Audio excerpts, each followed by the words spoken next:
Yes, sir. It is visible. Now it's full screen, right? Yes, it is full screen. Guys, please let us know if you can see the slide properly. And Shubhajit sir, are we going live on YouTube?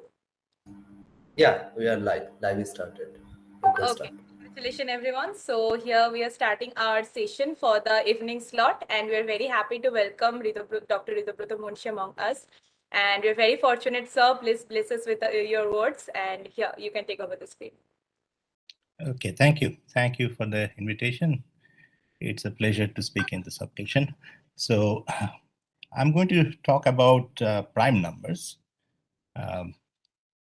So it's something that I think interests everyone, mathematicians, computer scientists, statisticians, everyone, I think. Right, so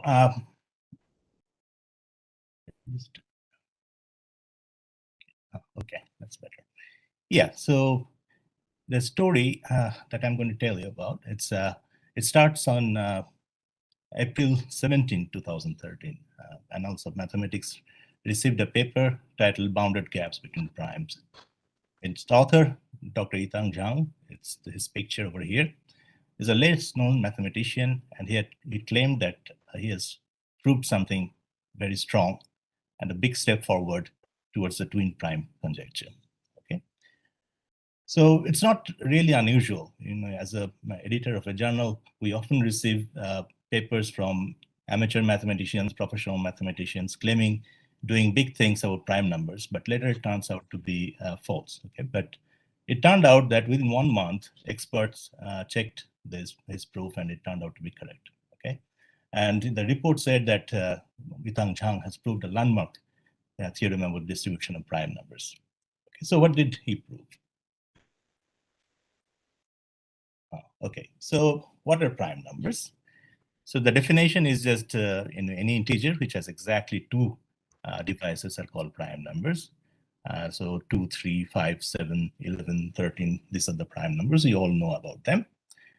And there are several remarkable conjectures regarding these numbers, which are very easy to state. You can explain them to students in class 4 or 5, and they're extremely difficult to prove. Even the strongest professional mathematicians find it difficult to prove anything new about prime numbers.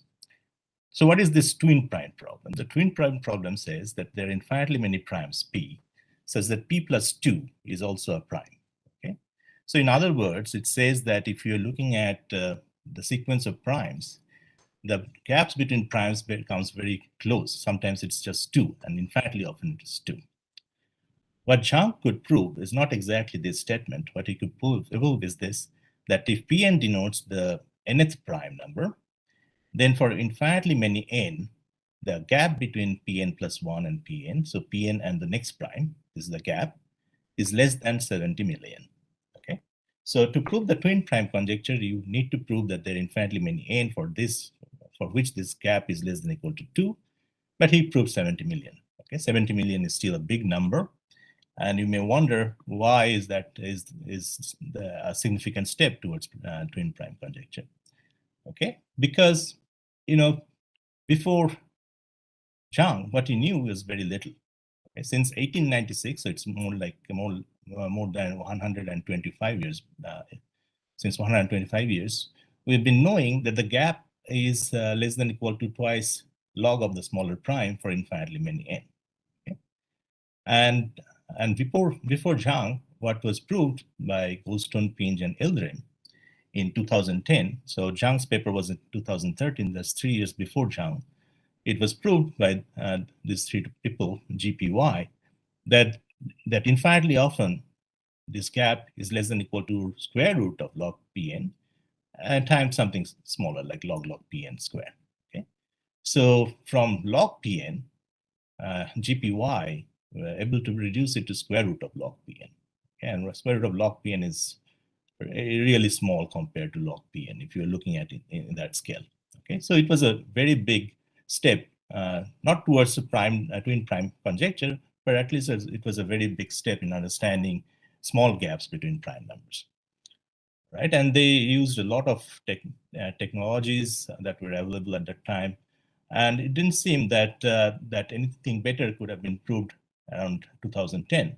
But yet, in 3 years, Zhang came and claimed something like the gap is less than 70 million. Okay, so one consequence of this is that since there are infinitely many n's such that the difference is less than equal to 70 million, so that means there exists at least one number between 1 and 70 million or 2 and 70 million, such that the gap is exactly equal to that number infinitely often. Okay, if not 2, then there is a number, say k, which is less than equal to 70 million, such that infinitely many n's exist as the pn plus 1 minus pn equals to k, right? That follows from that. Okay.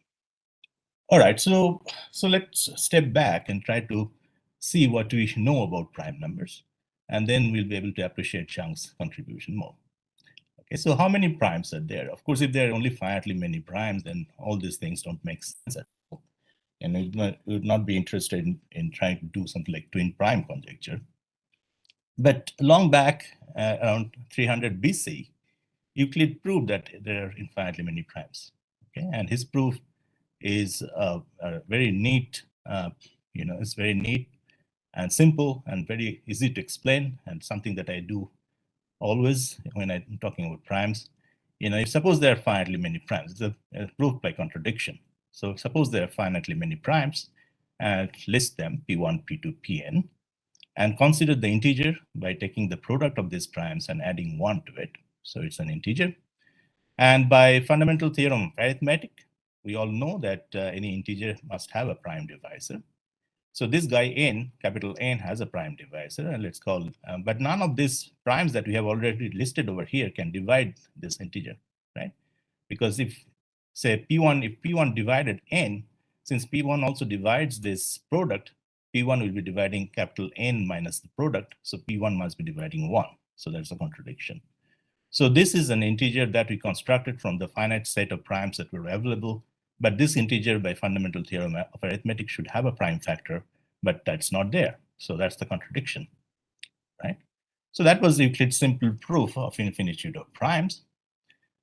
But there are limitations in this proof, okay? So in general, what you are interested in is that suppose you are given an infinite increasing sequence of integers, a1, a2, etc. And we are often required to show that there are infinitely many primes in this set. Okay. For example, if you start with this set S1, consists of 3, 7, 11, 15. So you can very easily see the pattern. So these are all integers which leave remainder 3 when divided by 4. And the second one is those which leave remainder 1 when divided by 4. So these are like examples of arithmetic progression. And S3 is a more general set. It's actually a general arithmetic progression where I'm taking A and B to be two positive integers where A is less than B and greater than 0, and A and B are co-prime. So for example, in the first set S1, B was 4 and A was 3. In the second set S2, B was 4 and A was 1. Okay, so S3 is kind of a general sequence of arithmetic progression. And S4 is something more intriguing. It's a more involved set. It consists of 2, 5, 10, 17, 26, etc. What are they? They are just 1 added to squares. So 2 is 1 square plus 1, 5 is 2 square plus 1, 10 is 3 square plus 1, 17 is 4 square plus 1, etc. Right? So these are the sets that we're interested in, and you may ask whether there are infinitely many primes in the set S1, S2, S3, and S4. Okay. And suppose we try to generalize Euclid's proof and try to show that there exist infinitely many primes. For S1, it's kind of easy. Okay, so what you do, so suppose you repeat the proof. Suppose there are finitely many primes in the set S1. Okay, then consider this number. It's slightly different from what Euclid had. We have multiplied by 4 and added 3. 4 times the primes in the set S1 plus 3. And again, by fundamental theorem of arithmetic, this n should have a prime factor. Now, n cannot be divisible by either P1, P2, Pn. So n cannot have a prime factor which is coming from the set S1. N is also not divisible by 2 because it's odd. It's an even number plus an odd number. So n has to have a prime. All the prime factors of n are of the form 4j plus 1, right? But if I take numbers of the form 4j plus 1 and multiply, say 4j plus 1 times 4i plus 1, I get 4 times some integer plus 1. So the numbers which are congruent to 1 modulo 4, that's numbers which are in the set S2, S2 is multiplicatively closed. If you multiply 2 numbers over here, then you end up with a member in set S2. So by multiplying integers of form 4j plus 1, I cannot get out from this set, but this number capital N clearly belongs to the complementary set S1 and not in S2, right? So that's a contradiction. So there are infinitely many primes in the set S1, all right? Suppose I want to push forward, and suppose I want to get an argument of similar nature for the set S2. Okay, numbers which leave remainder 1 when divided by 4. Suppose they're infinitely many. Okay, so we will still be able to push Euclid's argument here, but as you'll see that this the generalization is no more straightforward. Okay, so suppose there are finitely many primes, P1, P2, Pn in the set S2. So these are all primes which are congruent to 1 modulo 4 or leave remainder 1 when divided by 4. Now you consider this number, and again you see that it's slightly different. It's 4 times that not only the product of the primes, but square of them, added 1 to that. Okay, and for simplicity, let's set A to be 2 times P1, P2, Pn. So capital N is like A squared plus 1. Okay, so clearly capital N does not have any prime factor in the set S2. Okay, so, and clearly N is also odd. It's not divisible by 2. So all prime factors of N are congruent to 3 modulo 4, right? So they are all of the form 4j plus 3. Now this is the new ingredient that you need. So now take P, which is of the form 4j plus 3. So P does not divide A because these primes over here are all of the form 4j plus 1, right? So by Fermat's little theorem, if you raise this integer A to the power P minus 1, that should be congruent to 1 modulo P, right? That's something so well known. It's called Fermat's little theorem. And now just replace P by 4j plus 3, then you get that A squared to the power something even 2j times A squared is congruent to 1 modulo P, right? But if P divides N, so we are assuming that P is a divisor of capital N. So if P divides N, since N is A squared plus 1, A squared will be congruent to minus 1 modulo P, right? So if A squared is congruent to minus 1 modulo P, so if I plug in minus 1 in place of A squared in this congruence, then I get that this guy, so this minus 1 to the power something even, so it becomes plus 1, and then I'm just left with A squared, so that will be congruent to minus 1 modulo P. So this number over here is congruent to both 1 and minus 1 modulo P, and that's a contradiction because P is a prime of the form 4j plus 3 and not 2. So that's how we have proved that even for primes of the form 4n plus 1, they're infinitely many. Okay, so again, just using Euclid's argument, but with an extra ingredient, that's Fermat's little theorem. All right, but now if you try to push further and try to do the same argument for general arithmetic progression, that is our set S3 over here, then you face problems. Okay, and no one has been able to tackle all the problems. Okay, so there are new complications that start coming up. So yeah, so we get stuck. Okay, that's why we need to come up with new proofs of old theorems, and as did Euler. So Euler in 18th century, like 2000 years after Euclid, gave a new proof of infinitude of primes. Okay, so what he did, his proof is totally different, as you'll see. So take S to be a real number larger than 1, right? And consider the series, and it's named zeta S. It's the Riemann zeta function, but it was used by Euler. So it's you're taking the reciprocals of integers and raising it to the power S, right? And that's this is the shorthand way of writing this series. Is this convergent? It's convergent. If S greater than 1, it's fine. It's converging.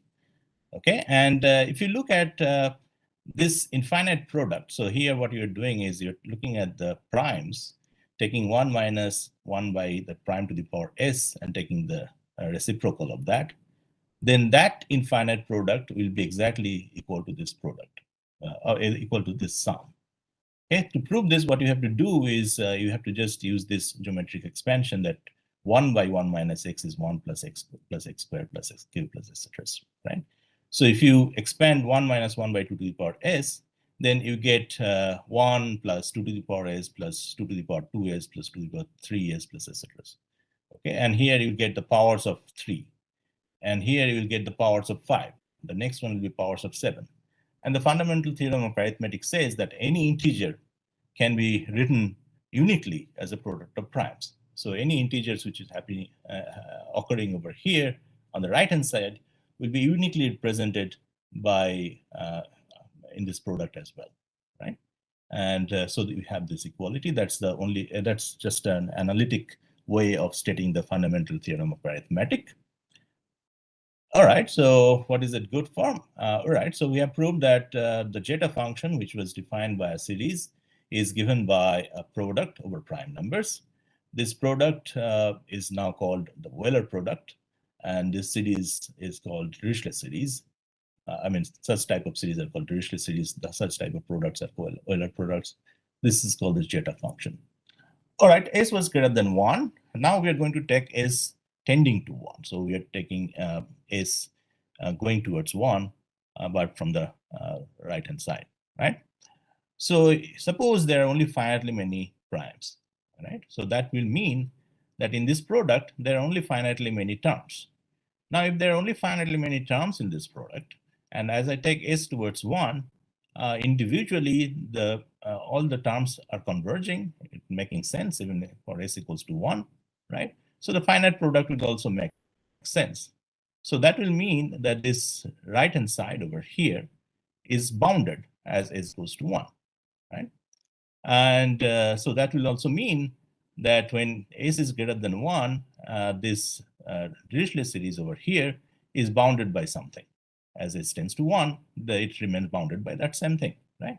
And so this guy will be, so if I replace s equals to 1, will give me a convergent series. But we all know that the harmonic series, which is the sum of the reciprocals of integers, diverge, right? So that's a contradiction. So that means there are infinitely many primes. It's contradicting the hypothesis that there are only finitely many primes. Okay, so that was Euler's beautiful proof of infinitude of primes that used a little bit of calculus. Right? All right. Actually, Euler's proof actually gives you more information about the primes than Euclid. What it does, it says that if you take the reciprocals of primes and add them up, that series diverge. Okay, and so you can say that there are more primes than there are squares, because if you take the reciprocals of the squares number, like 1 and 9 and 1 and 4 and 9 and 16 and that, and then take the 1 by those squares and add them up, that converts to what, 5 squared by 6, right? So the reciprocals of the squares add up to something finite, whereas the reciprocal of the primes become infinite, add up to infinity. So there are more primes than there are squares. And so this is a picture of Dirichlet.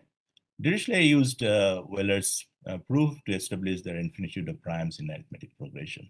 Okay, so and his proof also gives that if you take any arithmetic progression like this set S3, then there are infinitely many primes in this set. Not only that, if you take the reciprocal of those primes and add them up, that will be diverging. All right, so that's about Dirichlet. Okay, so what about primes of the form n squared plus 1? Okay, so what about this set S4? Okay, so yeah, so we do not know. It has been conjectured that there are infinitely many primes in it, but I do not know how to prove it.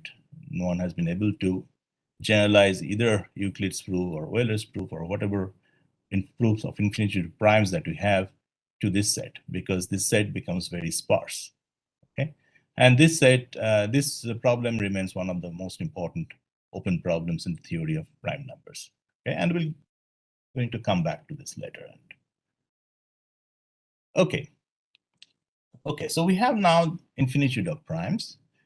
What we are interested in Zhang's work, he was interested in the gaps between primes. So let's try to find out something about the gaps between primes, right?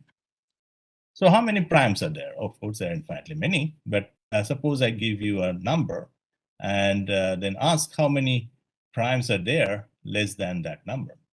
Okay? So pi x over here counts the number of primes less than equal to x.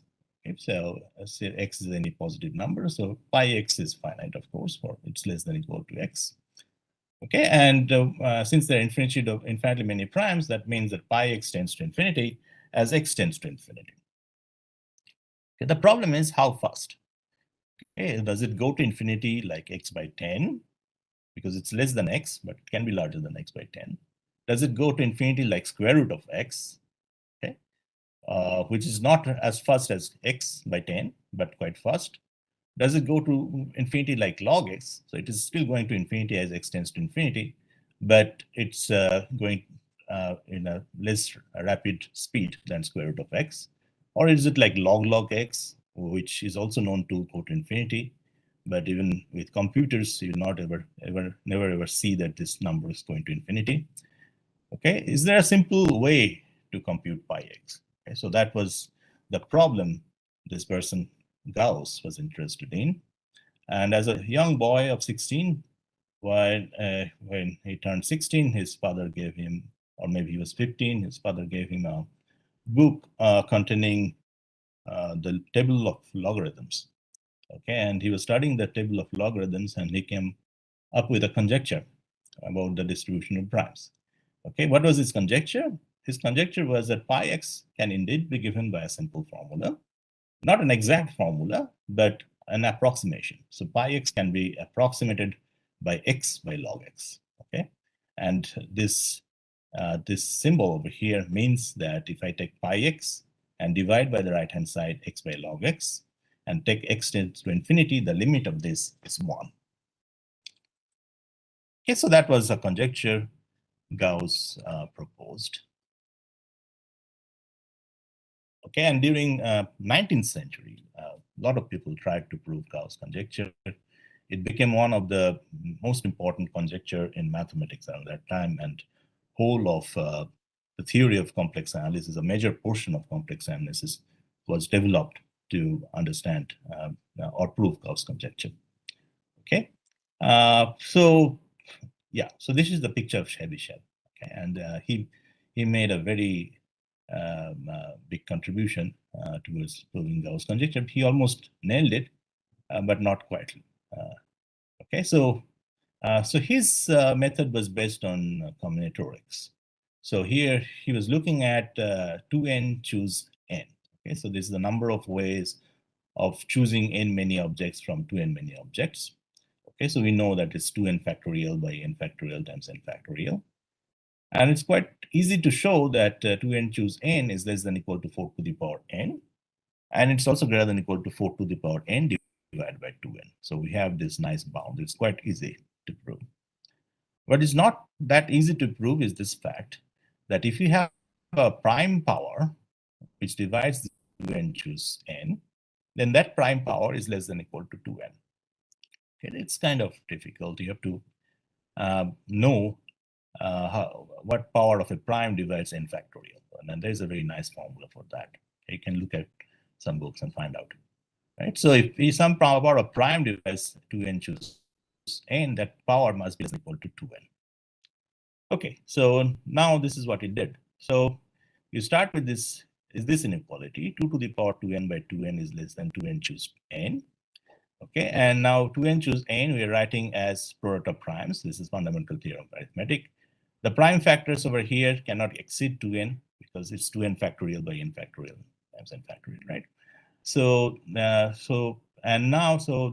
this is easy. So all these powers, as we have seen in observation 2, are less than 2n. So it's less than 2n. So it's 2n appears over here with multiplicity the number of primes. So it's 2n to the power pi 2n, right? And now you take logarithm and you end up then you'll get an inequality for pi at even numbers. But once you have something about pi at even numbers, then you can just also get something about pi at odd numbers, because pi is an increasing function. And from there, you get that, you may get something stronger than this. I'm just writing that you can show from here that pi x is greater than or equal to x by 10 log x. Okay? On the other hand, you can again start with 2n choose n, and it is bounded by 4 to the power n. And you can do this. Okay, so let's start with this one, n to the power pi 2n minus pi n. Okay, so so that is less than or equal to p.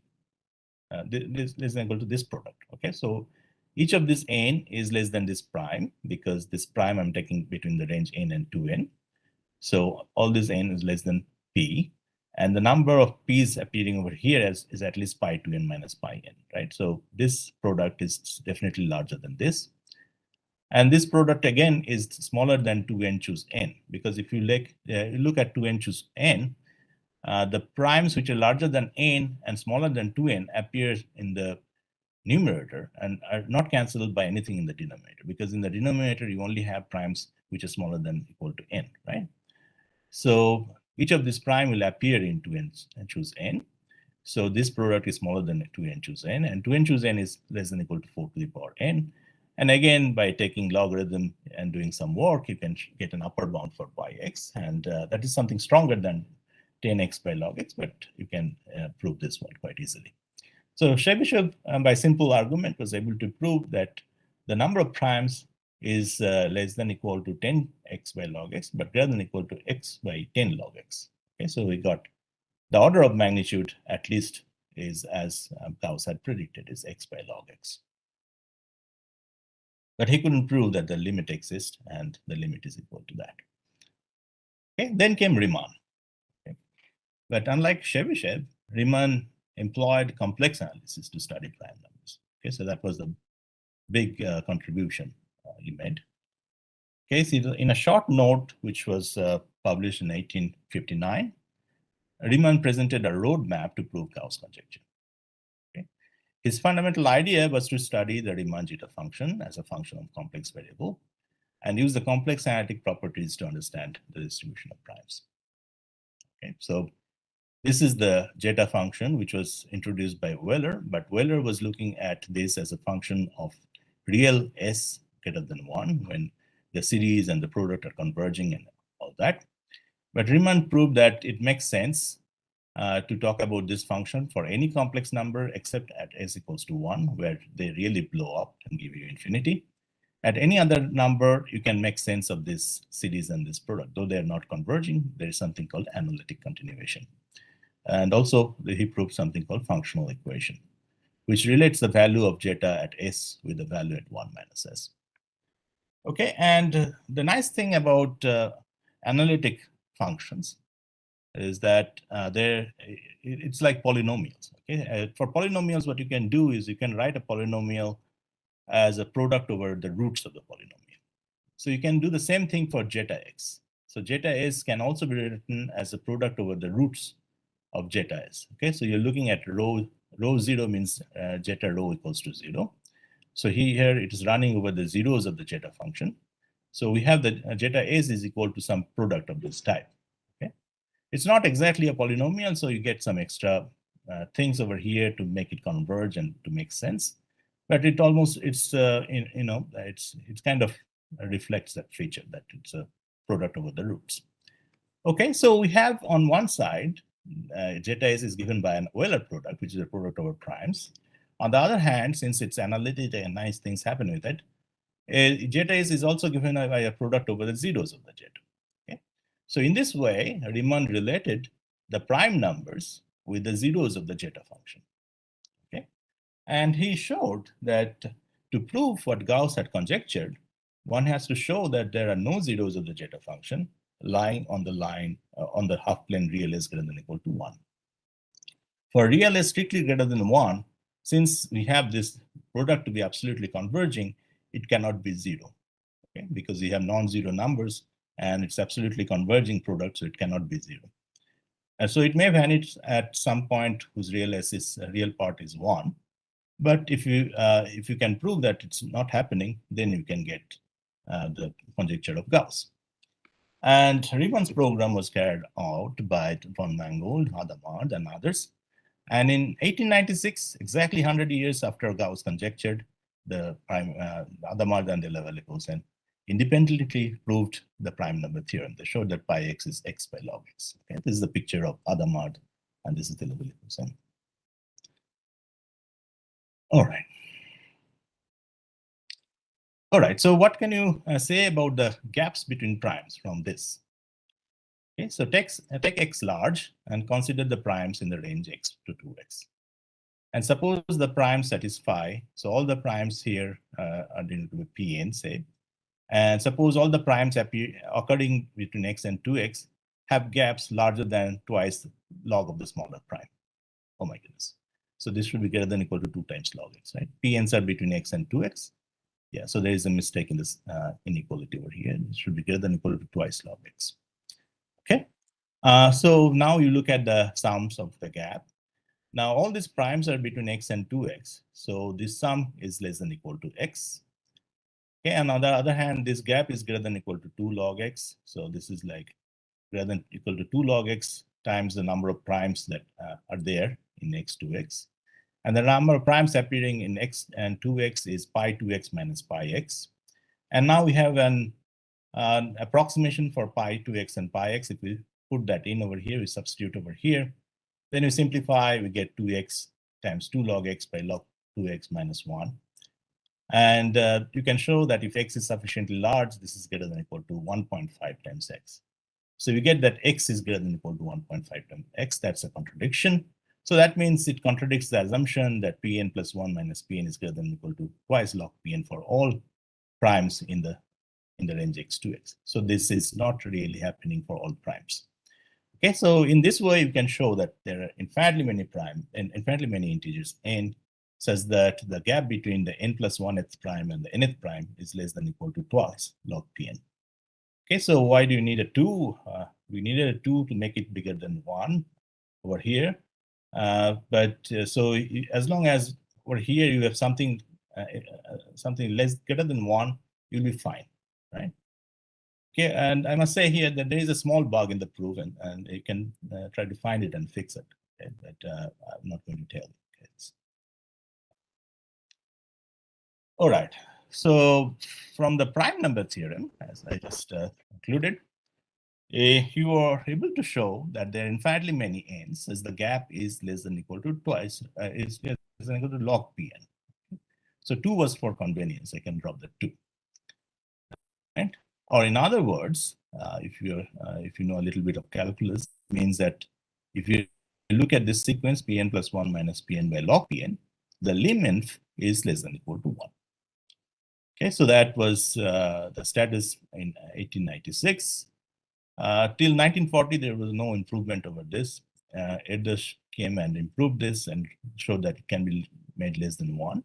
If you believe in twin prime conjecture, right, this gap will be like 2 for infinitely many n. So it will be 2 by log Pn for infinitely many primes. And so the lim_inf will be 0, right? So that's what you what you expect to happen. So Erdős came and showed that it is less than 1.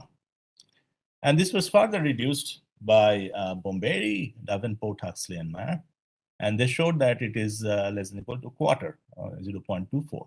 Okay, so the gap between 2 primes, Pn plus 1 and Pn, is less than or equal to like 1/4 of log Pn. Okay, and now if you go back to the GPY paper, the Goldstone, Payne, Hildring, the first thing that they could do was in one stroke, they reduced this from something positive to 0. So they showed that Pn plus 1 minus Pn by log Pn is equal to 0. Okay. In fact, their last paper had something much stronger. They had a square root of log Pn here. Still, they got 0. All right. Okay, so the first breakthrough of by Goldstone, Payne, Hildring was announced in 2005. In less than 8 years, in May 2013, proved that there are infinitely many n's with prime gaps less than 70 million. And Zhang's method and bound was further refined and improved by James Maynard and Terence Tao, and in the Polymath project number 8. And the current record stands at 246, right? But still, it seems that you cannot prove the twin prime conjecture in this way because it cannot reduce it too much. Okay, and 6 seems to be the limit of this method. Okay, so we cannot just tighten the nuts and bolts and try to reduce it to 2. One needs new ideas over here. Okay, so that's why there was a American Math Institute workshop where they discussed it. So here I want to just point out, so this is Goldstone over here, Pins on this side, Yildirim, okay, and this is Terry Tao on the back, and James Maynard over here. And there are other people, so, and of course, this is Yitang Zhang over here.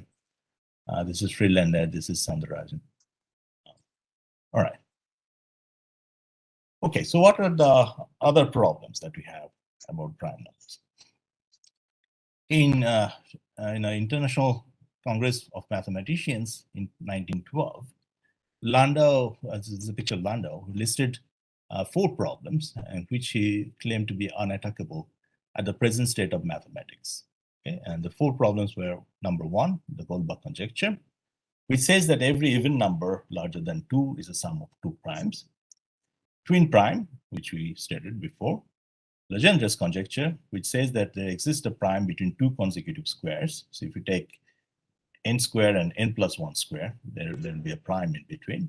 Like there is a prime between 1 and 4, a prime between 4 and 9, right? And there is a prime between 9 and 16 and so on.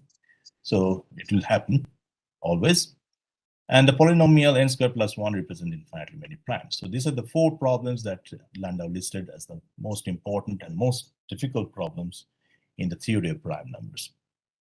Okay, so we have made a fantastic progress in the twin prime problem, and exactly like 100 years later after Landau put the list.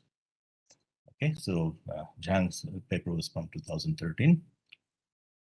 Okay, what about the other problems? Like in Goldbach conjecture, the best known result is due to Chen. This is the picture of Chen, who said that for every sufficiently large even integer, and now by every sufficiently large, it means e to the power 34.5, which is really, really large and still quite beyond the reach of computer, is a sum of prime and then another number which is either a prime or the product of 2 primes.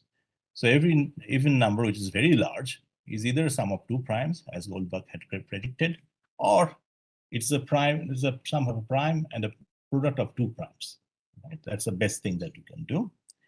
And Chen's proof is based on what's called the Sieve theory that was developed by Viggo Brun, Atle Selberg, Rosser, and Ivanich. Okay, there is something called the ternary Goldbach conjecture.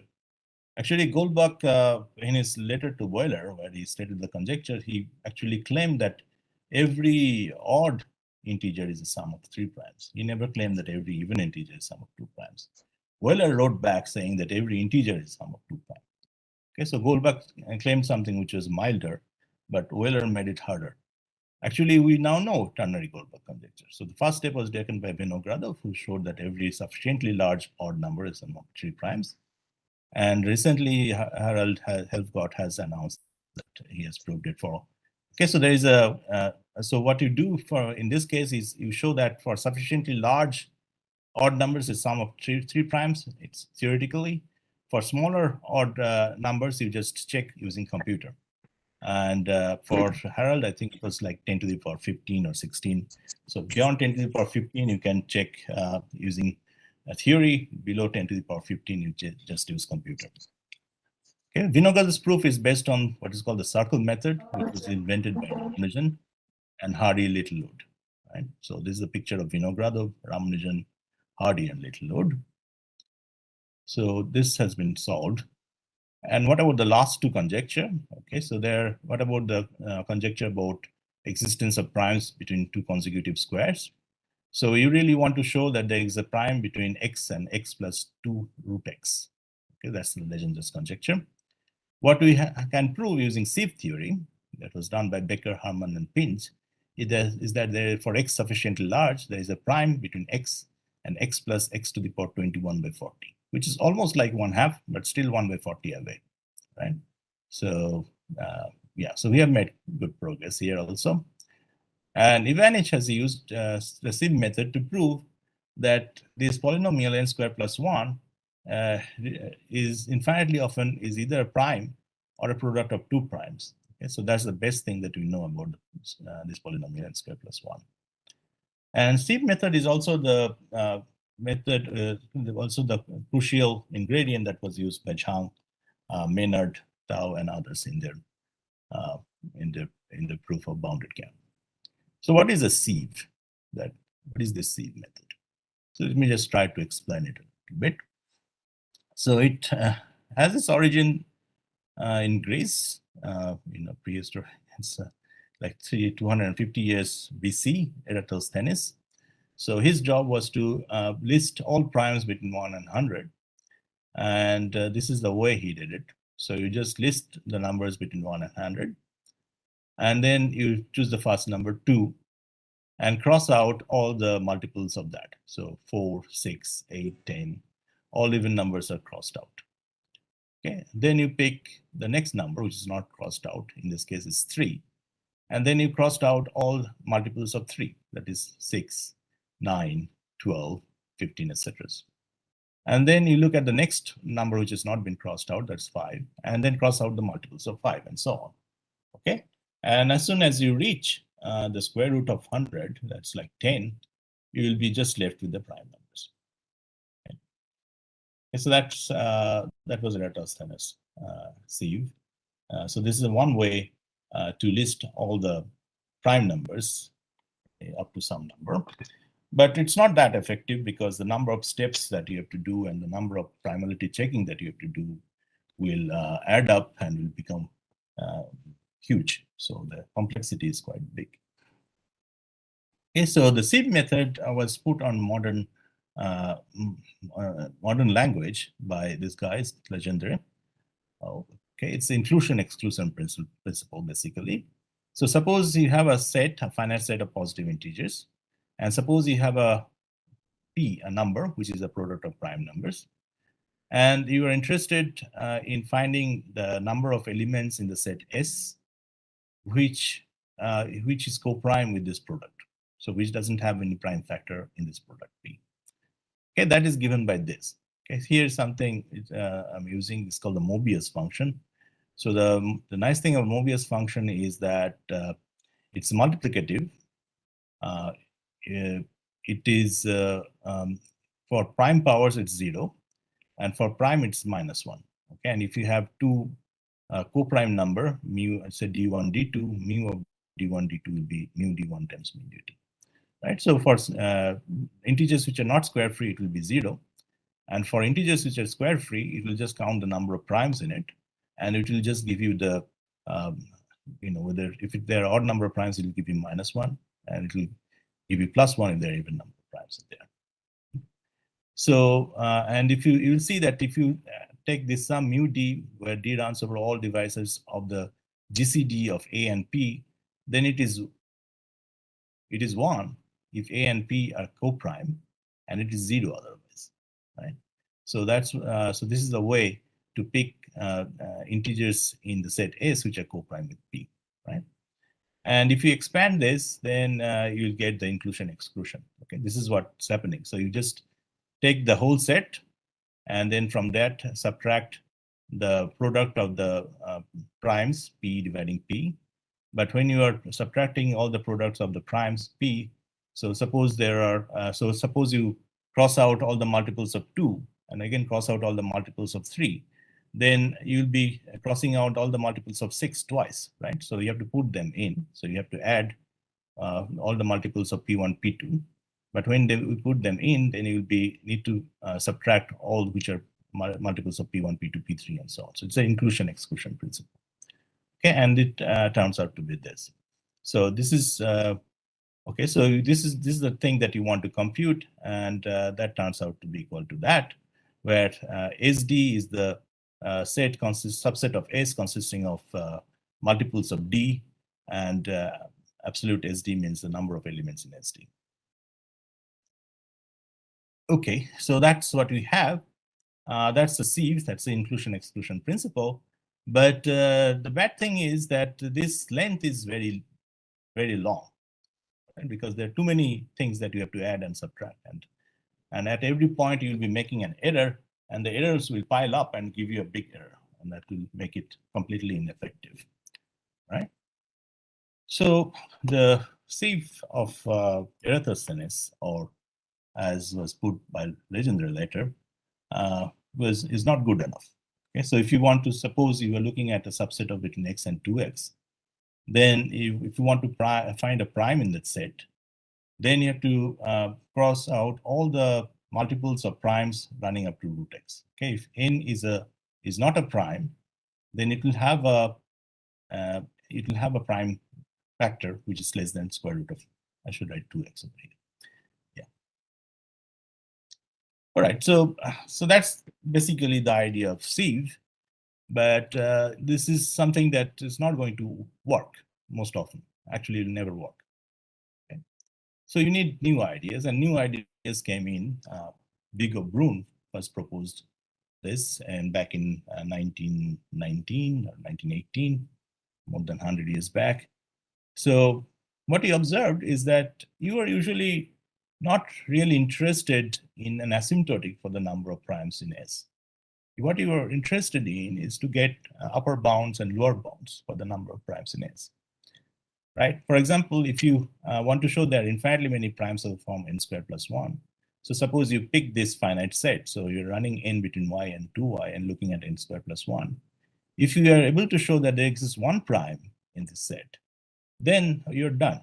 If you show that there is one prime in this set for y sufficiently large, then you will be able to show that there are infinitely many primes, right? Because between y and 2y there is a prime, and then between 2y and 4y, then there will be a prime, and between 4y and 8y there will be another prime, and so on. So there will be infinitely many primes, right?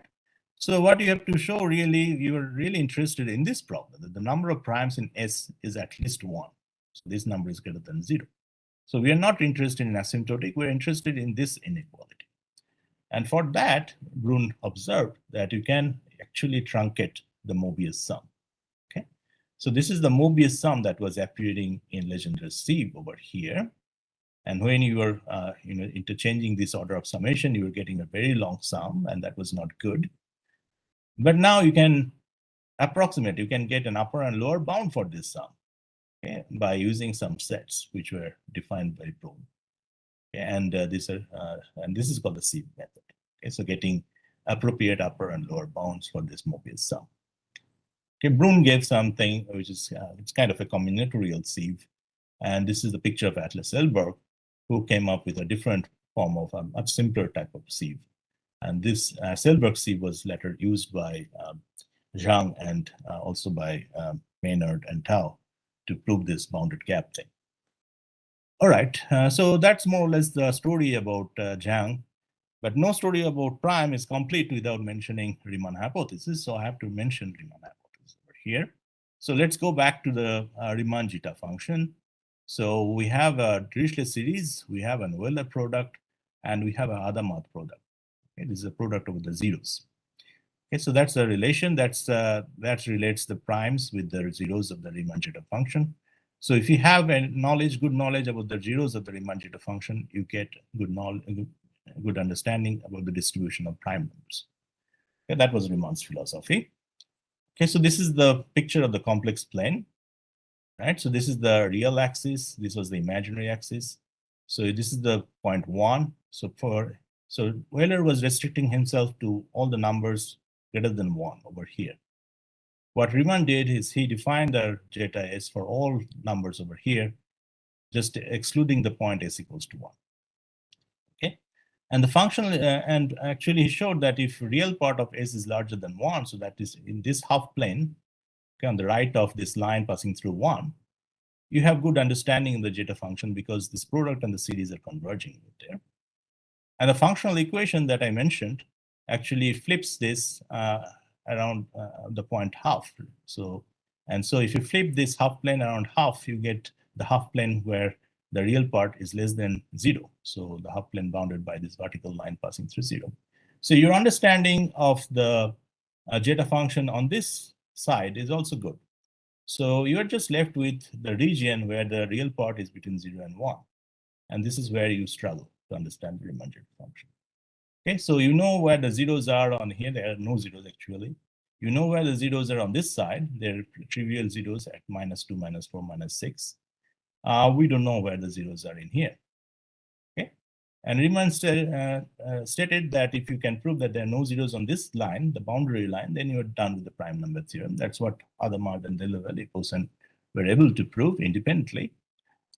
But he actually conjectured that not only that is true, actually there will be no zeros of the Riemann-Zeta function other than those lying on the line passing through 1/2. So this orange line in the middle will contain all the zeros of the Riemann-Zeta function inside the critical strip, and there will be no other zeros lying off that line. Okay, so that's called the Riemann hypothesis. Okay, and if you have the Riemann hypothesis, then you can get a very strong count for the prime numbers. So the number of primes less than or equal to x will be almost exactly equal to this integral. This is called the logarithmic integral Ix. Okay, plus a small error term where the size of the error term is like square root of the size of the main term. Okay, so it's a nice error term, something we are fine with in analytic number theory. So that's it. So that's the Riemann hypothesis. And with that, I'll stop. So thank you.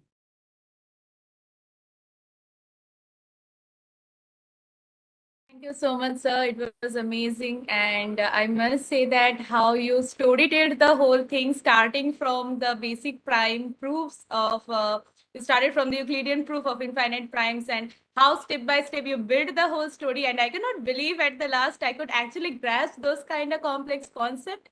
It was a great session from you, sir. I'm at least very happy with that. So now we are opening the floor for the Q&A sessions. All of you, if you have any question, please feel free to unmute yourself and ask, sir. Yeah, sure.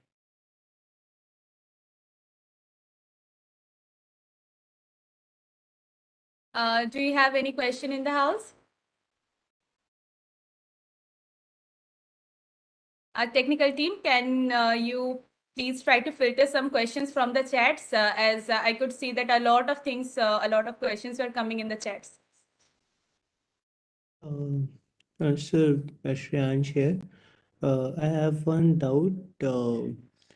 In one of the sessions of somewhere I listened that the eigenfunctions of or the eigenvalues or eigenfunctions of Laplace-Beltrami operator has some significance. What it exactly means? I mean, I couldn't digest that. Okay, so that was not there in my talk, but yeah, anyway. So so that comes when you are, the Laplace-Beltrami operators on the upper half plane, or the Laplacian on the upper half plane. If you look at the eigenfunctions of that, those are called the mass forms. Yeah, And then they are the generalizations of what are called holomorphic modular forms. Okay, but when you're looking at mass forms, that it comes in two packets. One is called the discrete spectrum, okay, the discrete mass forms, and the other one is called the continuous spectrum on the Eisenstein series. And if you look at all these mass forms come with an L function. Okay, if you look at the L function of the Eisenstein series or the continuous spectrum, then you get the Riemann-Zeta function and also Dirichlet series, Dirichlet L function as well. So if you, so that's one way to study Riemann-Zeta function. So because Riemann-Zeta function is just the tip of the iceberg, so it kind of appears when you go to higher rank groups. So in this case, you are looking at the group GL2. Okay, so you are looking at the representations of the GL2, and the continuous spectrum in the representation is giving you the Riemann-Zeta function. You can study that now using the discrete spectrum or the mass forms or the holomorphic modular forms. Okay, so there are many books, but I don't know at which standard you are. But what is your background? But you can try to. There is a book by Motohashi. It's about the Riemann-Zeta function and mass forms. Yeah, if you can try to. So, I actually dealt with it in some of the books on shape modeling and all that stuff. So where there it was written that the critical points of Morse functions and some relation with Laplace-Beltrami operator and its eigenfunctions. I couldn't understand it at all, so that's why. Yeah, you have to really read a lot of things to understand it completely. It's yeah, I don't yeah. First of all, thank you, sir. Thanks for the talk. Going through the whole topic, it just of summarizes the whole history of times, and it was great talk to have. Thank you. Sir, my question is about learning. Actually, most of us are students here, and we are trying to learn mathematics and statistics. And most of the times, if I talk about myself, I get overwhelmed by the volume of material that is available.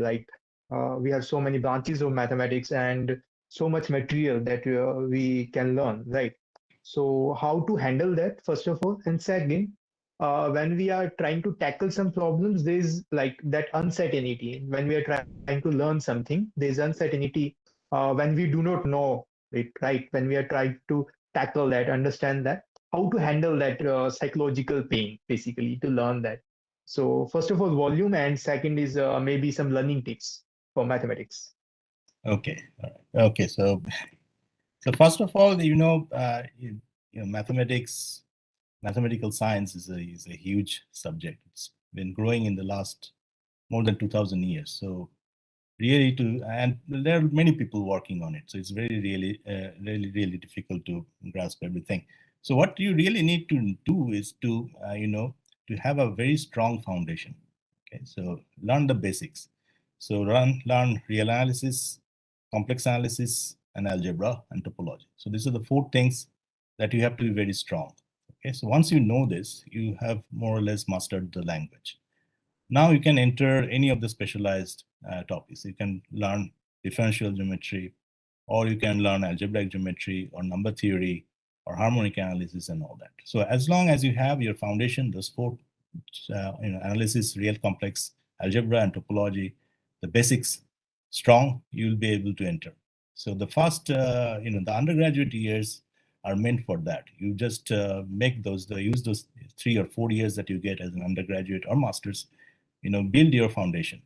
Okay, once you have a very strong foundation, after that you can spend your next 4 or 5 years in PhD trying to get in one of the specialized subject and branch and one research topic. And about the uncertainty that will be there throughout your life if you're working in mathematics or you're doing research anywhere. I think there's a lot of uncertainty. So actually, this 4 or 5 years of PhD is kind of a training for mathematicians of how to, endure this pain of getting stuck at one point, and you'll be getting stuck. Sometimes you'll be stuck with one problem for maybe for a few days, sometimes for months, and sometimes for years. Okay? And you have to endure and you have to fight with it. And you have to make yourself psychologically strong. You have to believe in yourself that you'll, and then finally, we don't know how it comes. The solution just comes at the end. One day you'll see the light. That's how it is. But it's not always good to get stuck with a hard problem. It's something that you should always try to solve a hard problem, but also keep some, baby problems around, and so that will help you to, psychologically. So once you know that you have solved some baby problems, then you are like psychologically stable that you have done something, and then you can concentrate more or focus more on the harder problems. That's how it is actually. And once you're like become a professor or something, then you can do whatever you like, and no one cares. So, can you please talk about your learning track? Is it just the curriculum of your institutions that you followed, and or there was some alternative learning track that you followed apart from the curriculums that you were given in the institutions that you went? So I was first of all, I grew up in a small town in around Calcutta, then now Kolkata, right? So I didn't have much background when I entered ISI.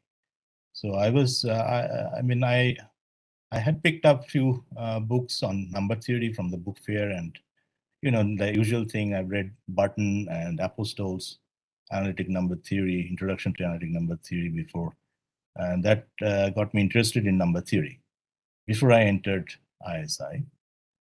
But in ISI, the curriculum was like, so first 1 year was more math, and after that it was moving more towards statistics, basically. So, but the foundation that ISI gave was is very firm, actually. We can get a very strong foundation in analysis. I got a very strong foundation in analysis because the analysis curriculum was very, very good in ISI. Some nice foundation in algebra, not that strong because we did a lot of linear algebra, but there was not much group theory and ring theory. So not much, we're not that strong in algebra. Analysis was strong. And so what I did was I started visiting TIFR from my second year. And so that was like every summer and winter, I used to go there and pick up new material, especially in algebra and algebraic geometry. So that kind of helped me to learn new things.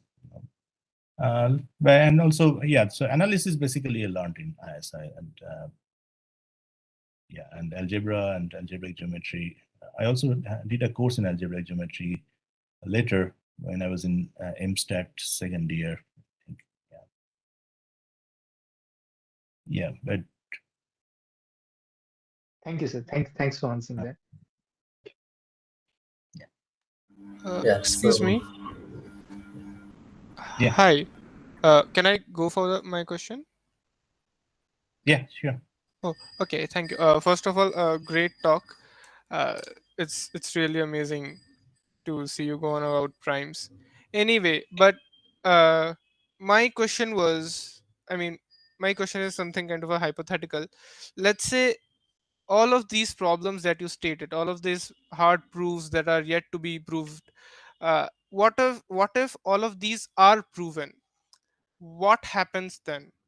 I mean, what comes after this? So if all the conjectures are proved, and if we know exactly about how primes are distributed, then what happens? What power do these tools give us, and how do we apply this? That is basically my question. Okay, so yeah. Yeah, I think, yeah, let's see. So if you're looking at applications, I don't know. I mean, I don't think this will give you anything new, right? Because, like before Maninder and his students came up with this primality test, polynomial primality test. Before that, assuming Riemann hypothesis, we knew that there is a primality test, which is polynomial time, right? So people said that, when you're doing practical applications like testing primality, you really don't need to know Riemann hypothesis as long as you believe, and people believe that Riemann hypothesis is true. So, so proving or not proving Riemann hypothesis didn't make any difference over there while doing primality test. Okay, of course, it's a great thing that dependence has been removed, but it was not that necessary. So in applications, I probably will say that it doesn't really matter whether we know Riemann hypothesis or not, as long we know that it's true. I mean, know in some way that it's true, it's fine. But it will do a lot of things in mathematics. If you know how to do Riemann hypothesis, again, as I said, the Riemann hypothesis or the Riemann zeta function is the tip of the iceberg. And then there are a huge class of L functions called automorphic L functions, and for which we have Riemann hypothesis. There's something called Riemann hypothesis for all of them. And so if you are able to prove Riemann hypothesis, not just for the Riemann zeta function, but for all those L functions, then you'll have very deep knowledge about the structure of mathematics. Okay, so that will be, if you think in the way of understanding mathematics, it will be a very big step forward. But what lies beyond all this, I don't know. No, I don't know. Okay, yeah, thank you so much for that answer. It was really wonderful. Thank you. That was extremely mindful, sir. Even mostly the last answer was quite mindful, I would say. And yeah, we had a great session with you. Thank you so much, sir. Now I would like to call Dr. Shubhajit Chandra, who is the coordinator for our academic cell, to say a thank you note to Ritabrata, sir. Yes, thank you, sir. Thank you for this wonderful speech and wonderful talk. I think every one of us will get an idea about how it came, how we came till Riemann zeta function, and at last you have said what we will going towards. So it was really a nice talk, and thank you, sir, for agreeing to give the talk in such a short notice. Thank you, sir. Thank you. Thank you so much. We witnessed such a humble being, yet like such a person with great wisdom, yet such a humble being. It's such an inspiration for us. We have only one request, sir. The core committee of the academic cell wants to take a screenshot with you. Is it possible, sir? Okay, so what do you have to do?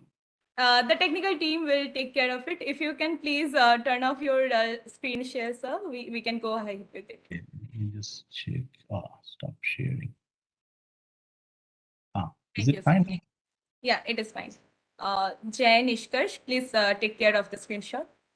Yeah, sure. Yeah, sure.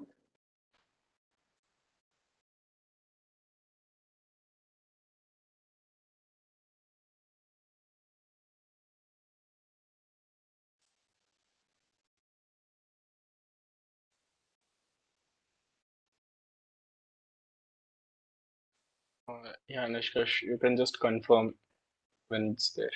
Yeah, now it's done. Yeah, thank you, sir. Thank you, sir. Thank you so much. Okay, Thank you. thank you. Thank you very much, sir. Okay, thank you. Thanks, So I'll just thanks a lot, sir. Thanks a okay? lot for being here. Thanks. Thank you. So enjoy the rest of the evening. Yeah. Bye. Bye. Bye, sir. Sir, have a great day. Yes, sir. You too. Thanks. Bye.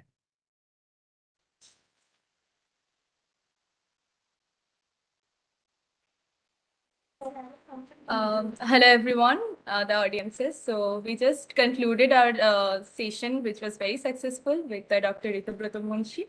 And by the end of that, we are announcing the end of our speech session. And now the floor is all open to all the queries and the friendly activity session, where we will answer your queries and we will explain you about the functionalities of the academic cell.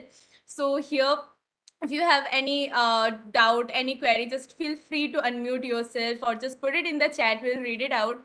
Or you can also ask your friends to join here if they have any queries regarding the academic cell. And we'll be covering everything. So Shubhajit sir, on to you.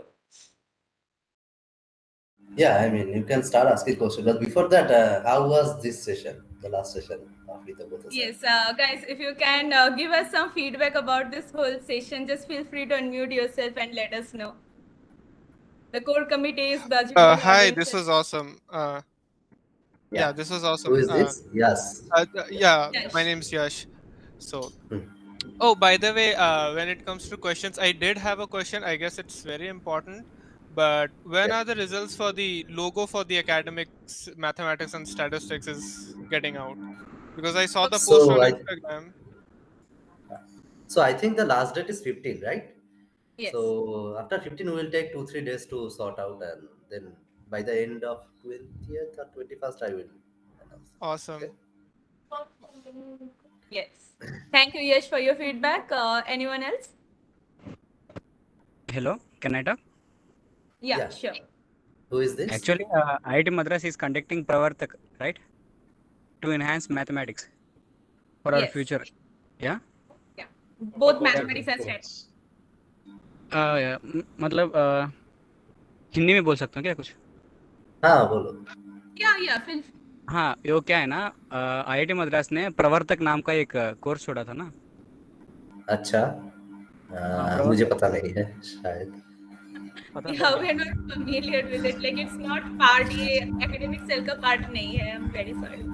अच्छा अच्छा अच्छा, ठीक है. वो mathematics का ही है, वो सिर्फ और सिर्फ मतलब अच्छा IIT मद्रास ही दे दिया था. अच्छा, Yeah, ये कब हुआ था? Yeah, it लिंक्डइन में. is out of the box thinking, I think. Yeah, Kalyani is replying in हाँ, that. yes, out of the box Yes. thinking. Yeah, I have seen it. But Actually, it's we are not part of our cell. we are clashing about that date. Likewise, our end-term exam is December 11, and so of it, the same date it is out of the box thinking exam also conducting. Oh, So but I don't, मतलब पता नहीं मुझे change हो सकता है कि नहीं, क्योंकि दोनों ही अलग कम्युनिटी से है और दोनों अलग Exactly. मैथमेटिक्स That's a है। different community. We ये are जो a पढ़ाए different. जाने वाले टॉपिक्स है ना, बहुत काफी हाँ, एक नंबर है, मतलब बहुत अच्छे तरीके दिखा रहे थे उसमें. अच्छा, ठीक ठाक है so मैथमेटिक्स, मतलब. हाँ,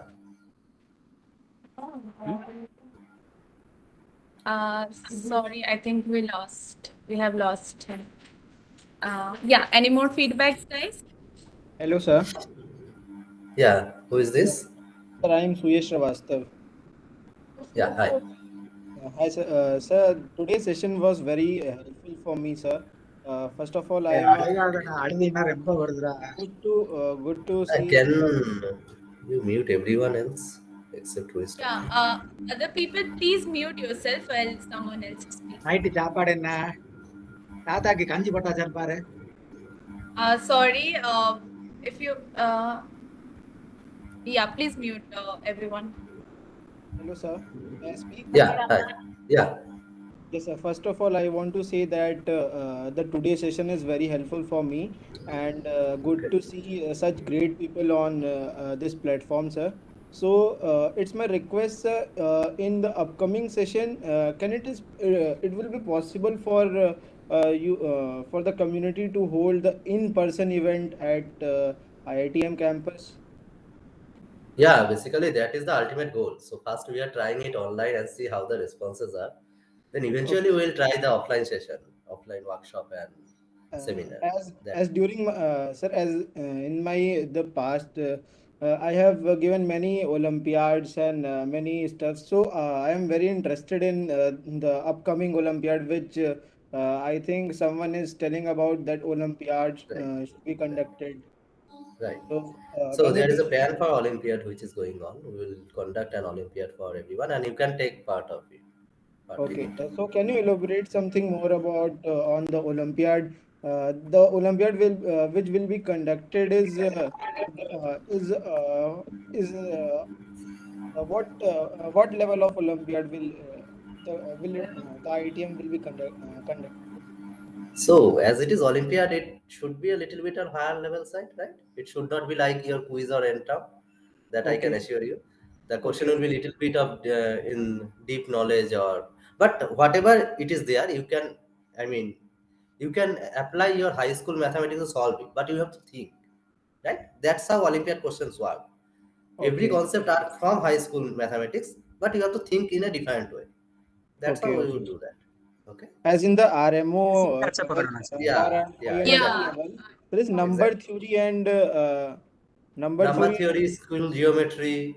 I mean, Yes, just number three, yeah, number theory and geometry takes the almost 50 to 60% of the whole paper. exactly, exactly. So Because those that are basically our high school maths, no? The basic okay. number theory and basic geometry. So That's high that school pattern maths. will be followed here, or any other stuff will be added. No, no, mostly in that portion. Mostly number theory and geometry will be there, right? And Okay, little bit of high school algebra. okay, okay. Thank you, sir. hello, Can I hello, hello? Sajid sir. Yeah. Uh, uh, Yeah.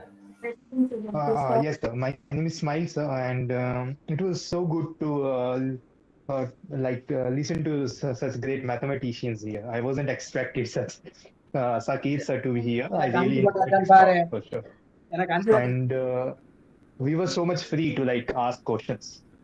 So Right. that was great. Thank you for Right. that. I wanted to put forward the point that some of us are not that strong in mathematics. Like we are trying to build Right. up and learn it. So I want that you guide us to put some learning curves which we can follow to learn different sections. Like if we talk about number theory or the analysis, someone wants to go through that. What kind of material we should go through and where can we learn that from? So if a learning curve is made for different sections of mathematics, which we can follow to go through, learn them by the you people can guide us definitely. So how no matter what level we are at, we need to follow some path, right? So if you can guide us accordingly, if you are at this level, please follow this kind of learning curve and go through these kinds of courses, go through these kind of books, right? So I'm expecting that from the group. And apart from that, uh, I do not know, you people are going to talk about the functionalities. So I think there will be some options to discuss, and so I'm expecting some discourse kind of environment where we can put up our questions, discuss, and each other can solve. I think that will be part of functionalities. Definitely. So I just wanted to ask about learning curves. Is that part, or if it is not, it's a request that please make it a part so that we know how to go through different things, different sections of mathematics in an organized way, not just randomly going from one topic to another, right? To build up logic. Uh, So basically, I mean, learning path should be different for every person, right? Each person should have different learning curve. At which level you are in, that depends on that.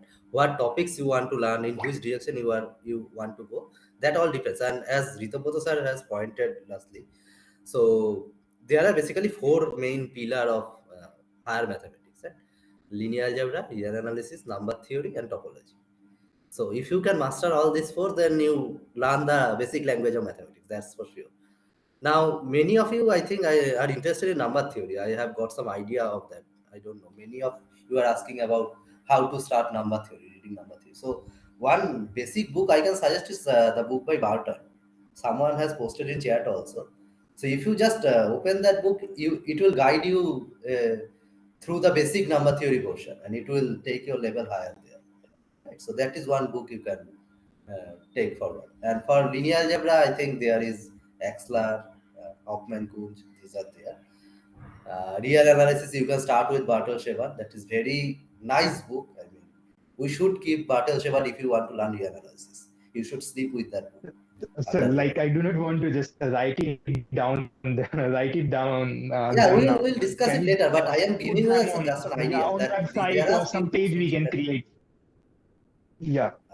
But page. I think the academic cell is soon coming with its own website where you will have this resources corner where you can always access this kind of books and PDFs and papers regarding the same, which books we suggest you, and everything will be there. So wait for a few days. We're actually coming with the portal and the website. You can get the list there itself.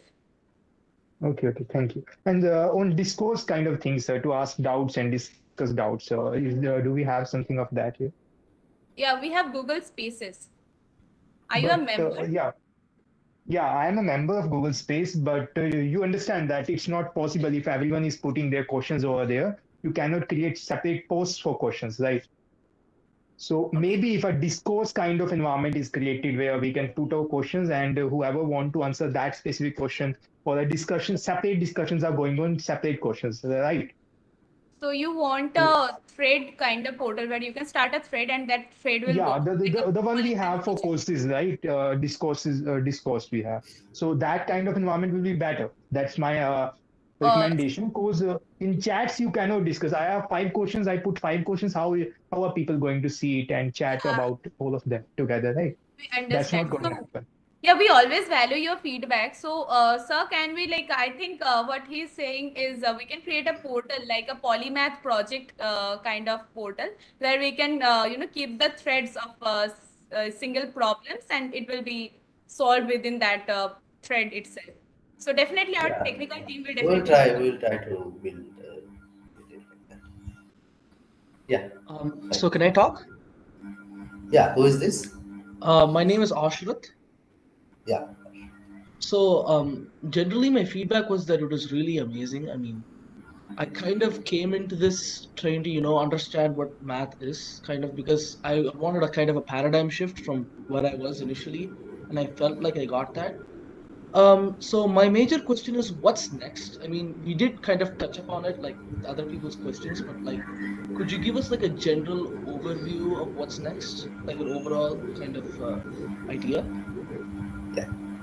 So basically, what my idea was, we will organize seminar in a small interval maybe, right? So we will invite people like Ritapoto Munshi and Saket sir as we have invited today. There are many people who are working in current scenario, current math research, right?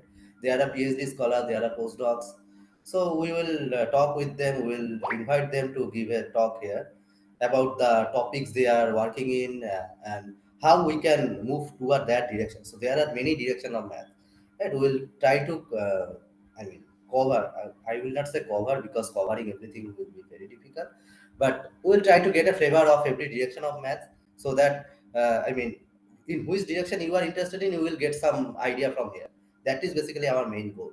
So it will be a bridge between the faculties and students. That's the idea. That's the ideology of the group.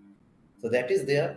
Olympiad is one of the section which I have already mentioned, and eventually we will conduct some offline workshop, right?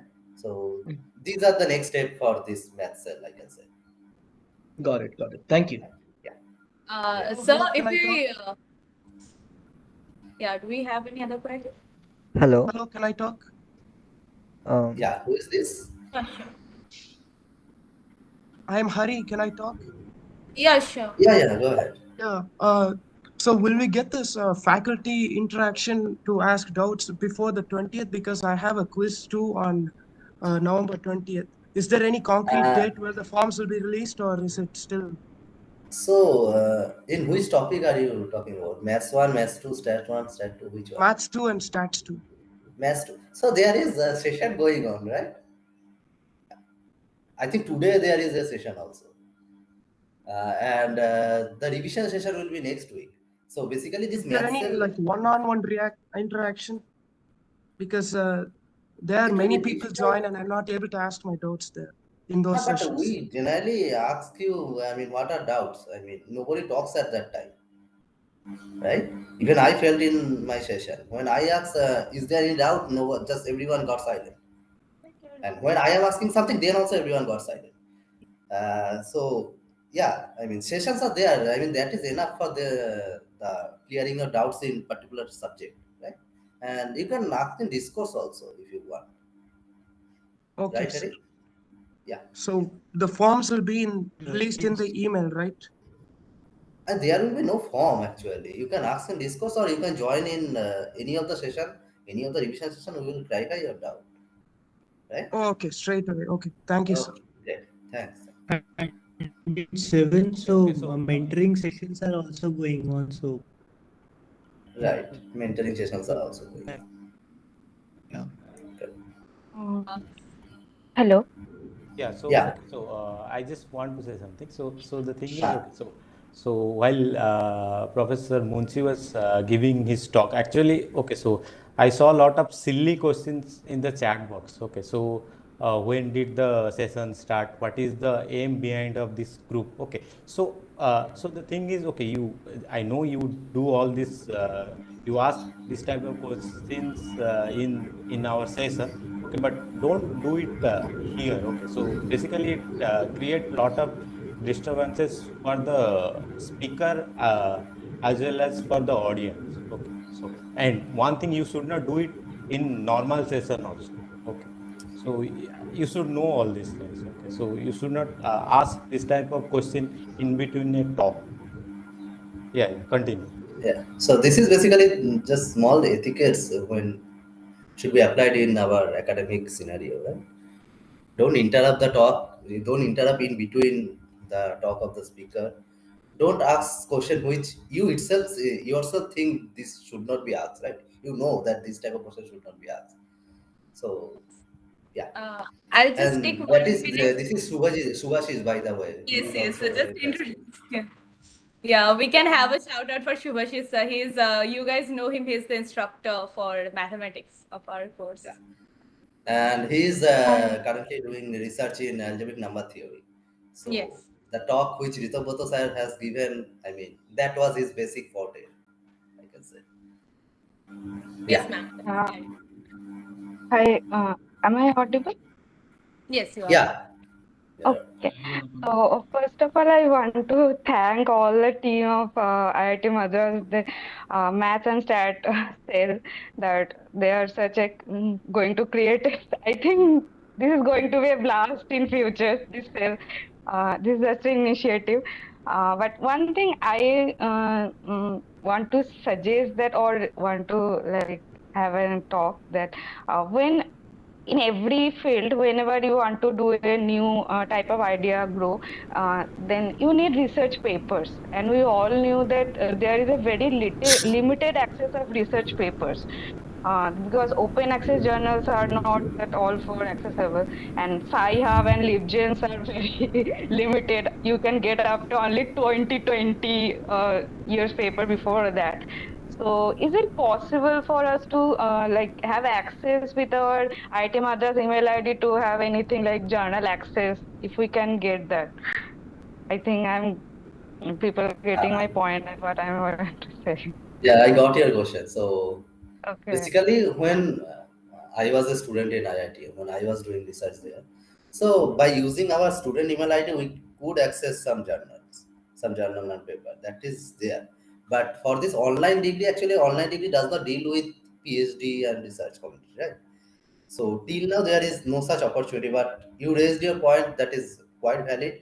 I will see what I can. I will talk with some people about this. Or if we can create a drive or something like where people can download the papers and have put it there so that others can have access it as much as possible, That because is it's possible. very difficult for us like That is possible. We to can get create a that. drive and separate section, say number Yes, theory or for like that. different topics, Right. like there. We can do that. Yeah. So, Sure, Yeah. sure. That's a nice suggestion. We will do that. Thanks. Sir, Also Thanks. adding to it, as Megha also mentioned that in our upcoming website there will be a section for resources. So yeah, the relevant content would be available there, and everyone could access there. So yes, the team is planning such new initiatives, and the team is preparing for the same. So please, yeah, please stay tuned for that. Also, Megha, can we just explain a few verticals of our cell? I think if Shubhajit sir gives us permission. Yeah, yeah, go ahead. Go Yes. ahead. Any more question, audience? Any more question? sir, I have another question, sir. Me, Hmm. Suyash.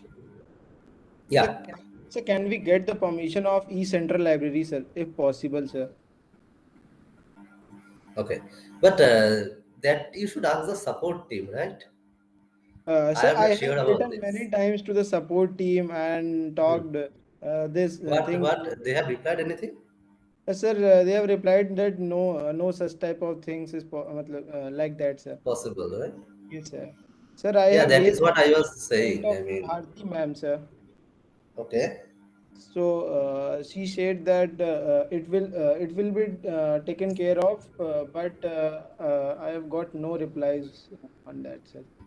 Basically, it will take time. I mean, what I was saying, I mean, the central library is currently open for the students who are residing in IIT, who are Yes, sir. the offline student.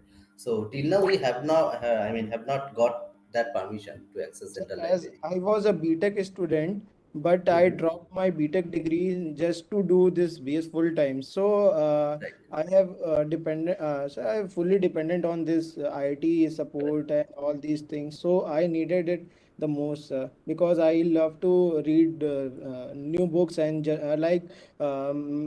one of the fellows say that the generals. So want to read some journals and what the new things is going on. So if I can get the East Central Library access, so I think, sir, we can access all these things. Right. I agree with that. I mean, the central library access will give you that opportunity. But if you want to start reading, you just go to LibGen, type your book name, you will get the PDF from there. You can read from there. Sir, I mean, which nowadays platform? access is not such an issue for any research journal or books. So which Most of the platform? books, PDF, LibGen. Yeah, So can LibGen you library please Genesis. write and in the chat box? Can someone just write, give the link of Yeah, I LibGen? think the technical team are noting everything. So, if you're a member of the academic cell, in the spaces, we'll be sharing all the resources with you. And For Yes, I that am a member. hello, for that Nipsey, I would like to point out that currently, if you are using you have to use VPN for using this because open it is not available due to yes, yes, the you have port to use servers. VPN. Those things you Since you know. I mean, we should But not a lot discuss of this spaces here are also, also there. right? I okay, guess you are a part of a, belong from a technical background as you are a part of the IITM. So I guess such things can be figured out, and yeah, we would encourage We relevant questions regarding the cell. Yeah, right. Yeah, and we can I even guess. So have a session with the interested people who wants to figure out how to do this research methodologies, like how to find the DOI, how to get the papers, and which websites we can go for. We can have this kind of sessions later also. If you're interested, let us know in the Google Spaces. We'll definitely conduct sessions on this. Yeah, you can also reach out to the social medias as well. Yeah, I guess the team is noting down each and every thing there. Hello, can I talk? Yeah, Yeah, sure. yeah, Uh, this is Shamubrata Roy. Firstly, I would like to say that it was a very great session, and thanks to everyone from the cell to organize such a session for us. And I'm personally too much grateful for that. And additionally, I would like to say that I expect and I will be glad if we get more these kind of sessions, and especially some interactive session where we can get more exposure on new topics on subjects in mathematics parts and this statistical portion also. And uh, and my request is to arrange such a session to explore the more branches of statistics too.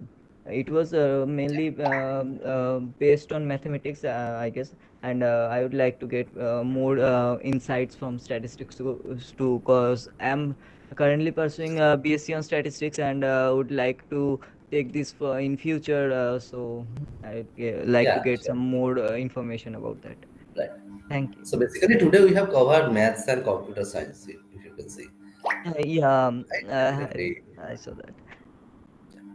So we will Hello, organize sir. some session on stats also. Yeah, Yeah. I look forward to get more such meaningful and important info and this kind of sessions from IIT. Okay. Yeah. Yeah.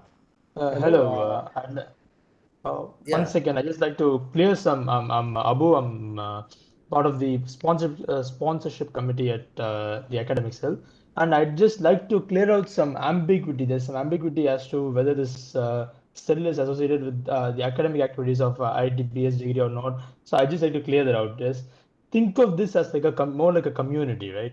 So this is a community of like-minded people that are interested in mathematics and statistics, and it is not related. It's yes, it's related to the academics, but it's not related to the academic activities of the degree. It's an independent cell that connects like-minded people together that are interested in mathematics and statistics. So we'll be conducting workshops, talks from industry leaders and experts, and in-campus events and anything as such. But it is not related to the academic activities and the quizzes and the graded assignments of the BS degree. So I just had to clear that out. Thank you so much, Abu. Yeah, Abu thank is you, Abu. one It of will the be core great. members, and he was one of the hosts today. He handled the chats very wisely and very carefully. Thank you so much. No worries, yeah. Hi, everybody. I have a question. Yes. So I Yeah, just heard somebody mentioning about, hi, sir. Subhadip, sir. Nice to see you after yeah, a long time. So I just heard somebody mentioning that there is a Google space for this for cell, right? Academic cell. So is there any right, yeah. eligibility criteria to apply for membership? Because I'm not part of that particular cell. Oh, Is it? so basically, a few months back, I think 1 month back or 1.5 months back, we rolled out a form, Google form. So those who have applied for that, we take everyone in that space. So I hope I think at that time you have missed that. But again, we Oh, will roll out the form in December after the end set, oh, right? okay, okay. Once All you right. fill the form, you will be part of the Google space. All right. So I don't have to do anything from my side, right? I don't have to No, no, no. You reach out just to have anybody for to that. keep track when the form is opening. Only that Oh, thing all you right, have to all do. right, all right, all right. Okay? Thank you. But Yeah, thanks a lot for the sessions. Really enjoyed. Okay, both of yeah, them. great, great. And one more thing, the website which we are going to launch, there we will have a hiring form where you all can apply for whatever competitions and all that stuff, and whatever spaces you want to join, and all the relevant information related to mathematics and statistics. We will have a blog sort of page there where you will find all some sort of research papers, and whatever workshops we will do, you will find that there. So please don't worry about it. Absolutely. Yeah, right. So I Hello, think is this audible? yes, this is sort of.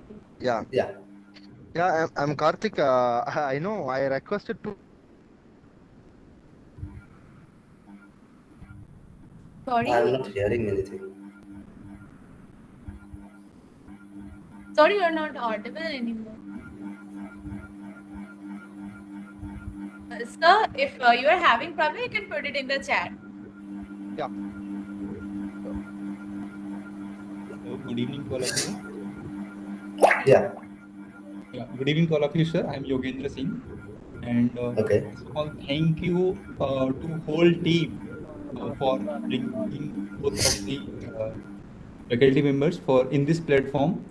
And I would like thank, especially in terms of basically it's a miss good institute give opportunity to all the students. And today I realized this that I learning from the IITM, uh, and you people gave us opportunity to learn from the good instructors. So thank you, all of you.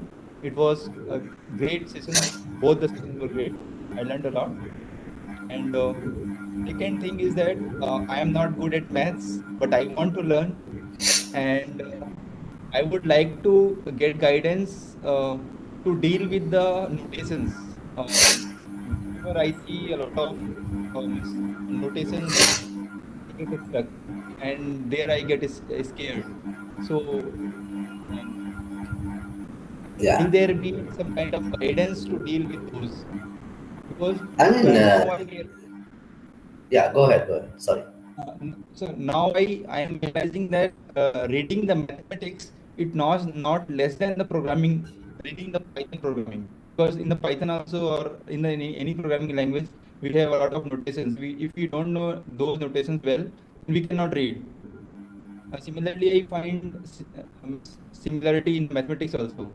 So I would like to get guidance to deal with that. Okay. So, as you have said that you have enjoyed this session, there will be many more sessions like this. So, and when we see the notation for the first time, everybody thinks, I think we all got square, right? When we see the notation for the first time. When we see the algebra for the first time, if you remember, when you see ABC or XYZ in maths, I mean, we got shocked, right? What are these letter alphabets doing in math? But we get used to it. And that is how math works. When you get deeper, we will get used to those language. Right? Maths is also a language, and we will get used to it. Right? When we see geometry, so first time you see straight line, triangles, square, everything you see. But when you get deeper, you get used to that language. Right? and then it does not feel that these are some strange thing which is happening. You know what you are dealing with. So that's how everybody grows in maths. So You will means the get practicing would be practicing, giving. listening to the seminars, listening. I mean, reading the papers, articles, whatever you get, reading good books on maths. Everything will help you, right? Okay. Thank you, Yeah. sir. I have a question. Am I audible? Yeah. Yeah. Who is So, this? Ashrat again. Yeah. Ah. Yeah. So, I think like around 2 weeks ago, there was kind of a form that was released for the people who are part of the cell for application for core members, and they said that there would be interviews or something. Is that Like, happening? What's happening there? yeah. So I mean, from the responses, we have selected few people there because we need few more people now, right? So we have selected some people, and an interview process is going on, right? Okay. Mhm. Yeah. Okay, got it. Now, Yes. once again, when we need again core member, we will again roll out the form. Don't worry about Gotcha. Okay. it. Okay. Thank you. Yeah.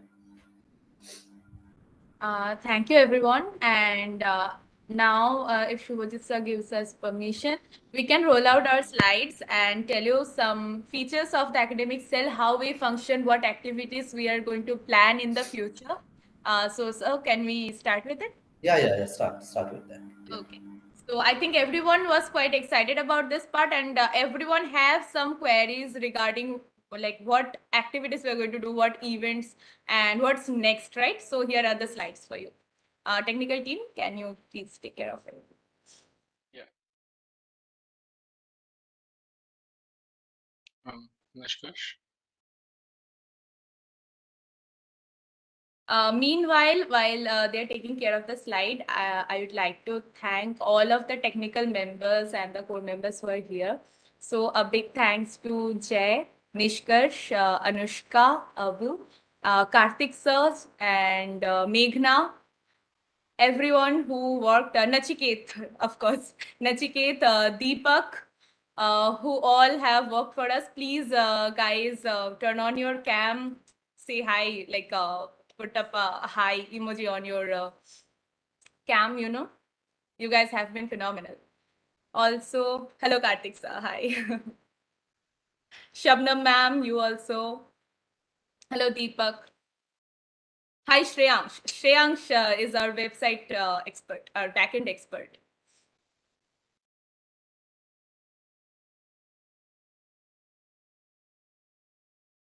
And if I'm missing anyone, just let me know. Anmol has been filtering through the chats very wisely. Hi, Anmol. Make sure you turn on your cam. Also, I think we have Parul here. Hi, Parul. These are all our core members. They have been working very hard. We also have, I think, Chaitanya sir here. Can we have Skandita? Skandita, are you here? Yes, ma'am. Hello, Hi, good evening. Skandita. She has been doing the designs for us, the design that you have been seeing in the social media and mails. She has been behind these designs. Hi, Skandita. You have been phenomenal. Hello. Been Hi. great working with you. Thank you. Also, Pulkit, is Pulkit here? Yes. Is Pulkit here? Yes, sir. Hello. Hi, Pulkit. You have also been phenomenal. At the last moment, how Thank you you. did all the designs for us. Thank you so much. Thank you. Thank you for that. Thank you. Also, Megha, if you can, if you only can share the slides, send us, please, Yeah, sure, sure. regarding the orientation. Yeah. Okay, so do we have the slide? Is there any problem with the sharing? No, you can go on or just share us with us. I think guess. Nishkash can go on with the slides. Okay, okay. Just give me one moment. I'm very sorry, guys. Meanwhile, you can just interact among yourselves. I'll just share the slides. Also, if you have any more queries to Shubhajit sir, make sure you ask him. Yeah, so I just want to ask one more question there. Is there any eligibility for being a member, not a core member, like just a general member of the team? One eligibility, you just have to love maths. Okay. That is one eligibility That's criteria. great. Yeah, that's fine. I think that's like by default, all of us here love maths, right? Yeah.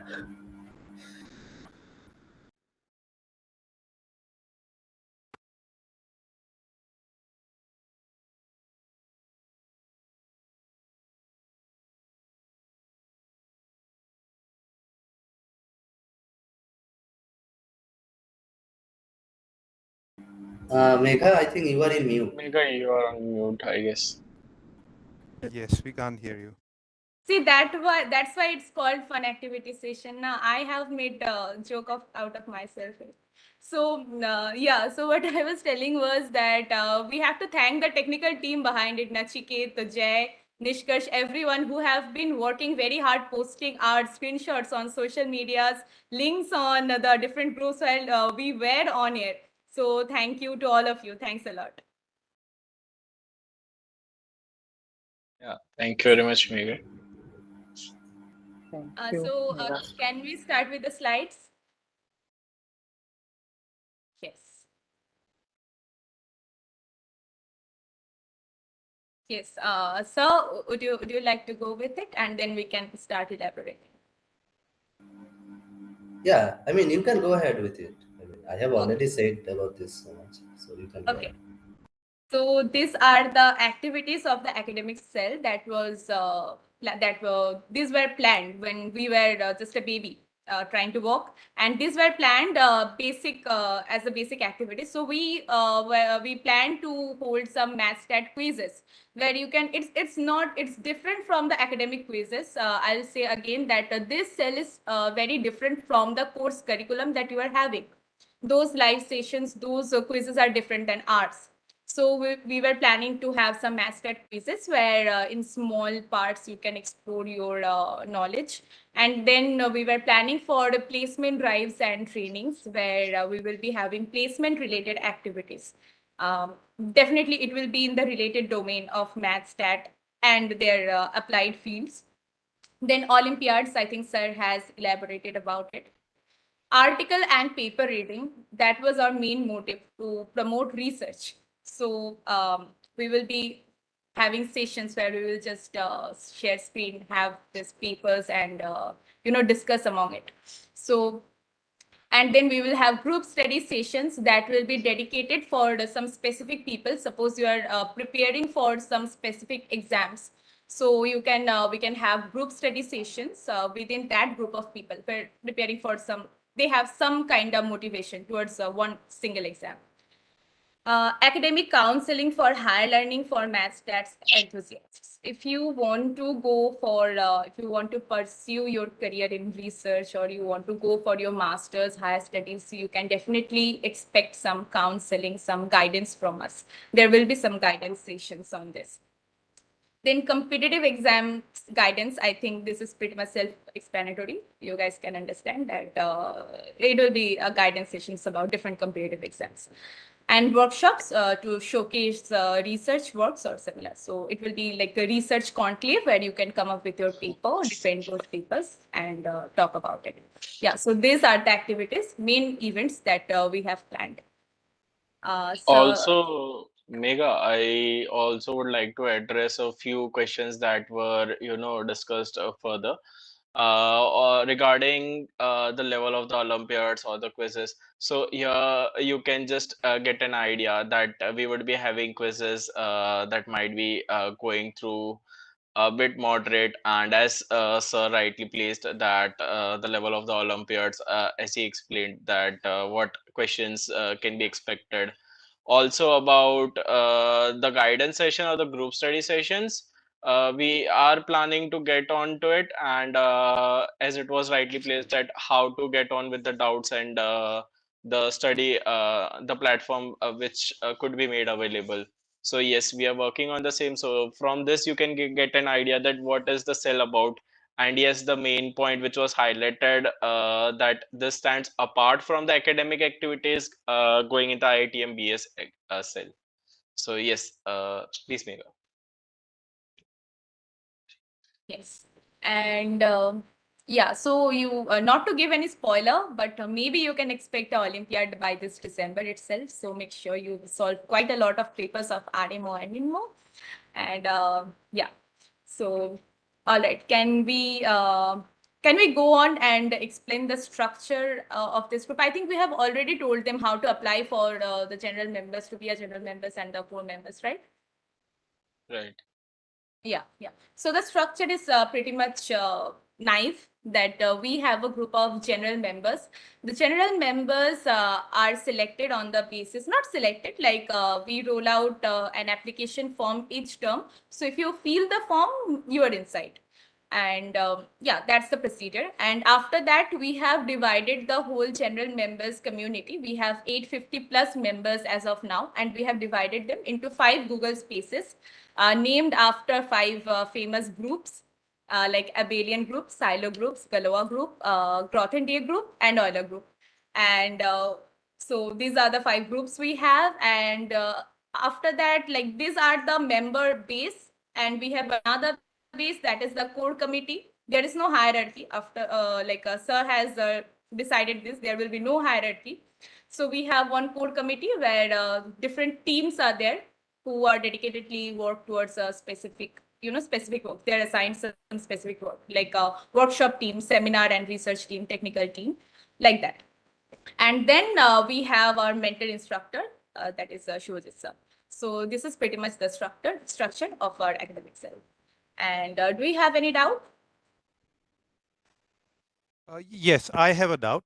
So you Yes. mentioned, I mean, you just mentioned about article and paper reading. Is that going to be like a journal club thing where one has to present on screen, or is just going to be a group discussion kind of a thing in the article and paper reading, yeah, in that activities?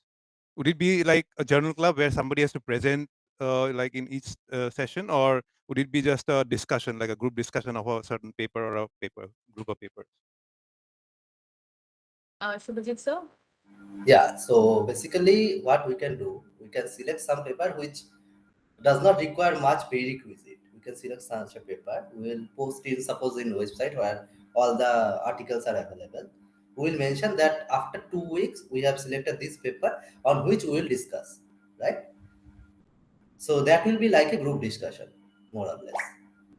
Okay. Now, if someone has any doubt, if there is someone else who has clarified this doubt, he or she can present that. Right? That's all. So it will be like a group discussion. Okay. Okay. Yeah, Okay. sounds good. Yeah. Yeah. Any more doubts? Anyone? Any doubt regarding the functionalities of the cell? Sir, so this is about like discussing topics, and so definitely we will make this group groups can discuss our problems. But apart from that, will we be getting on some topics? There, sometimes we are stuck. So will we be getting mentorship from like Subhajit sir and some other persons? On particular topic you are saying, is it? No, sir. Sometimes our discussion is going on around some topic, and we are not able. We people are stuck somewhere. So maybe can we Yeah, expect definitely. Some input of from you us, some people? of us will be there. Either me, Shubhashish, or Sushmita. Some of us will be there. Okay, sir. Okay. Yeah, we will try to help And you as also, much as possible. like Mega, we discussed earlier, right, about the portal, right? So currently, the discussions can happen on respective groups only. But if we have that portal kind of things, people from all the people can contribute to the discussions, right? Yeah. So that would be great. That would be great, I think. Yeah, definitely we're looking at it. Definitely. Yeah. Thank you so much. So here I think we can end our presentation part, but we have to tell as a orientation to the academic cell. Now we promised for a fun activity part. It will be very short. Jay, can I have you on board? Also, Anushka, Abu, everyone. Mushkash. Yes, Mega. Yes. So Meghna is smiling. I can see that. So basically, this was planned as a very surprise even to the core members. They even don't know about it. that we planned that if any one of the audience and the core member can instantly come up with their own mathematical speech, like you have 2 minutes, you have to give a speech just as Ritobrata sir or Saket sir did, that you can talk about any topic. You have to do it in a fun way. You have to engage us. And so if anyone up for it, instantly, you have 2 minutes and you have to come up with your own speech on any mathematical or any topic you want. It's an open mic session, so feel free for it. Yeah, this was really taken by a surprise. Yeah. And it's live on YouTube. Oh, Okay. No pressure. Anyone? Yeah, I expected more. Yeah, Okay. anyone from the Okay, you chat? know what? Okay, I'll start. Okay, I'll just Yes, yeah. yes. Finally, yes. Okay, I'll name this talk Think in Dimensions. Right? So when you core member for becoming the core member of this committee, Subhajit sir basically asked a very simple question: what is your favorite mathematical topic, right? And I basically said it is the Cartesian plane, right? There are much more fascinating topics, the much more complex topics, but I chose the simplest yet the most sophisticated topic that I believe to be a part of mathematics, which is the Cartesian plane, right? Because before the advent of the XY plane, people didn't believe in mathematics. Believe it or not, people that just thought it was a bunch of numbers that they just thrown at people, and they couldn't really visualize it. Whereas once the Cartesian plane came along, people were able to, I guess, think in mathematical terms, right? They were able to convert numbers into their into videos in their heads. And I think that is, if you want to solve anything, right? Like Sabajit has said, any questions asked in any complex, I guess, Olympiads or even our quizzes, anything can be solved with high school mathematics concepts. All you need to be able to do is think. That is, and the best way to think about this is thinking in dimensions. Like, for example, I'm in the foundation level and I'm learning linear algebra right now, and it is a fairly basic concept, but I guess I suggest anyone learning linear algebra right now as well.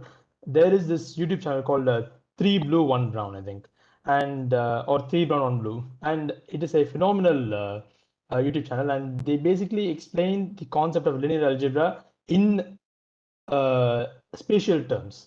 So even right now, when I'm Three Blue One Brown, thank you. Even when I'm even now when I'm solving something, I think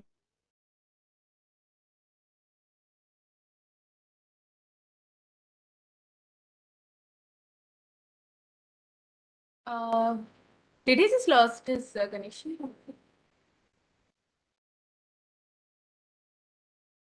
Yeah, I guess That's rain fair. flashes. Good enjoying. Yeah.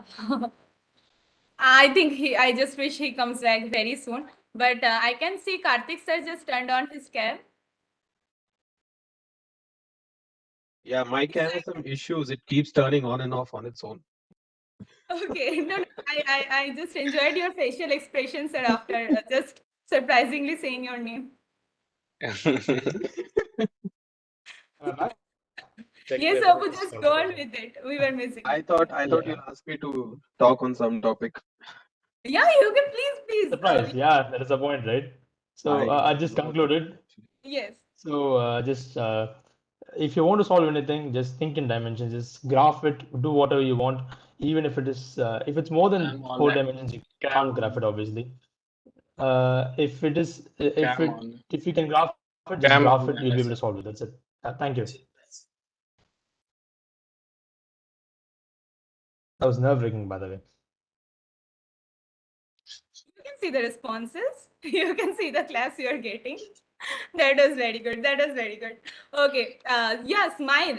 You have. I think. You wanted to say something. Yeah, so I have something to talk about. Yeah, So, definitely. so mathematics to me is like it's the complexity of thought, right? we can go to higher and higher level. But what I really wonder about is like how did the idea of number came into the mind of beings?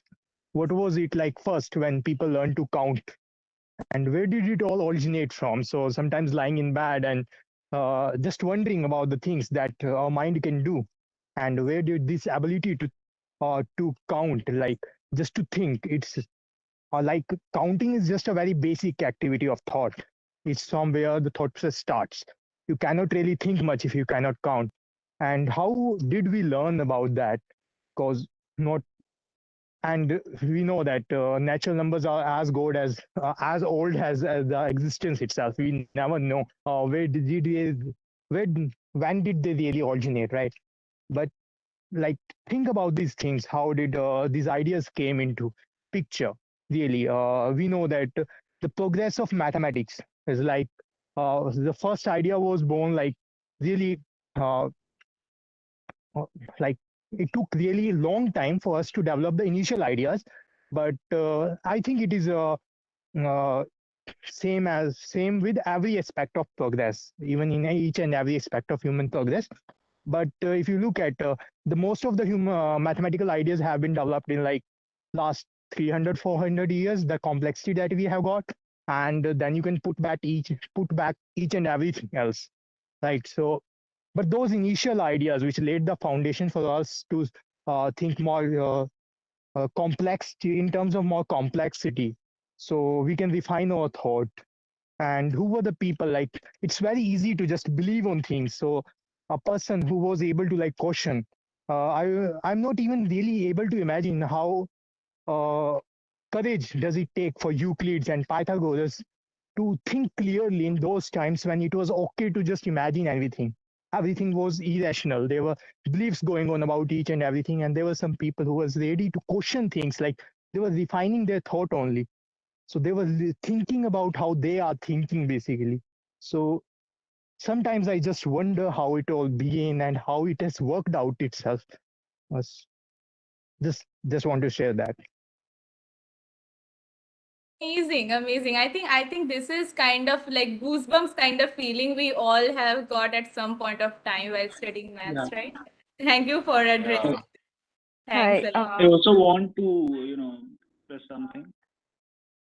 Yes. Yeah. Yeah, Hi, Deepak. Yeah, we got yeah. all of your, like, whoever raised their hands, we got all of you by sequence by sequence. Okay, we will get one by one. Okay.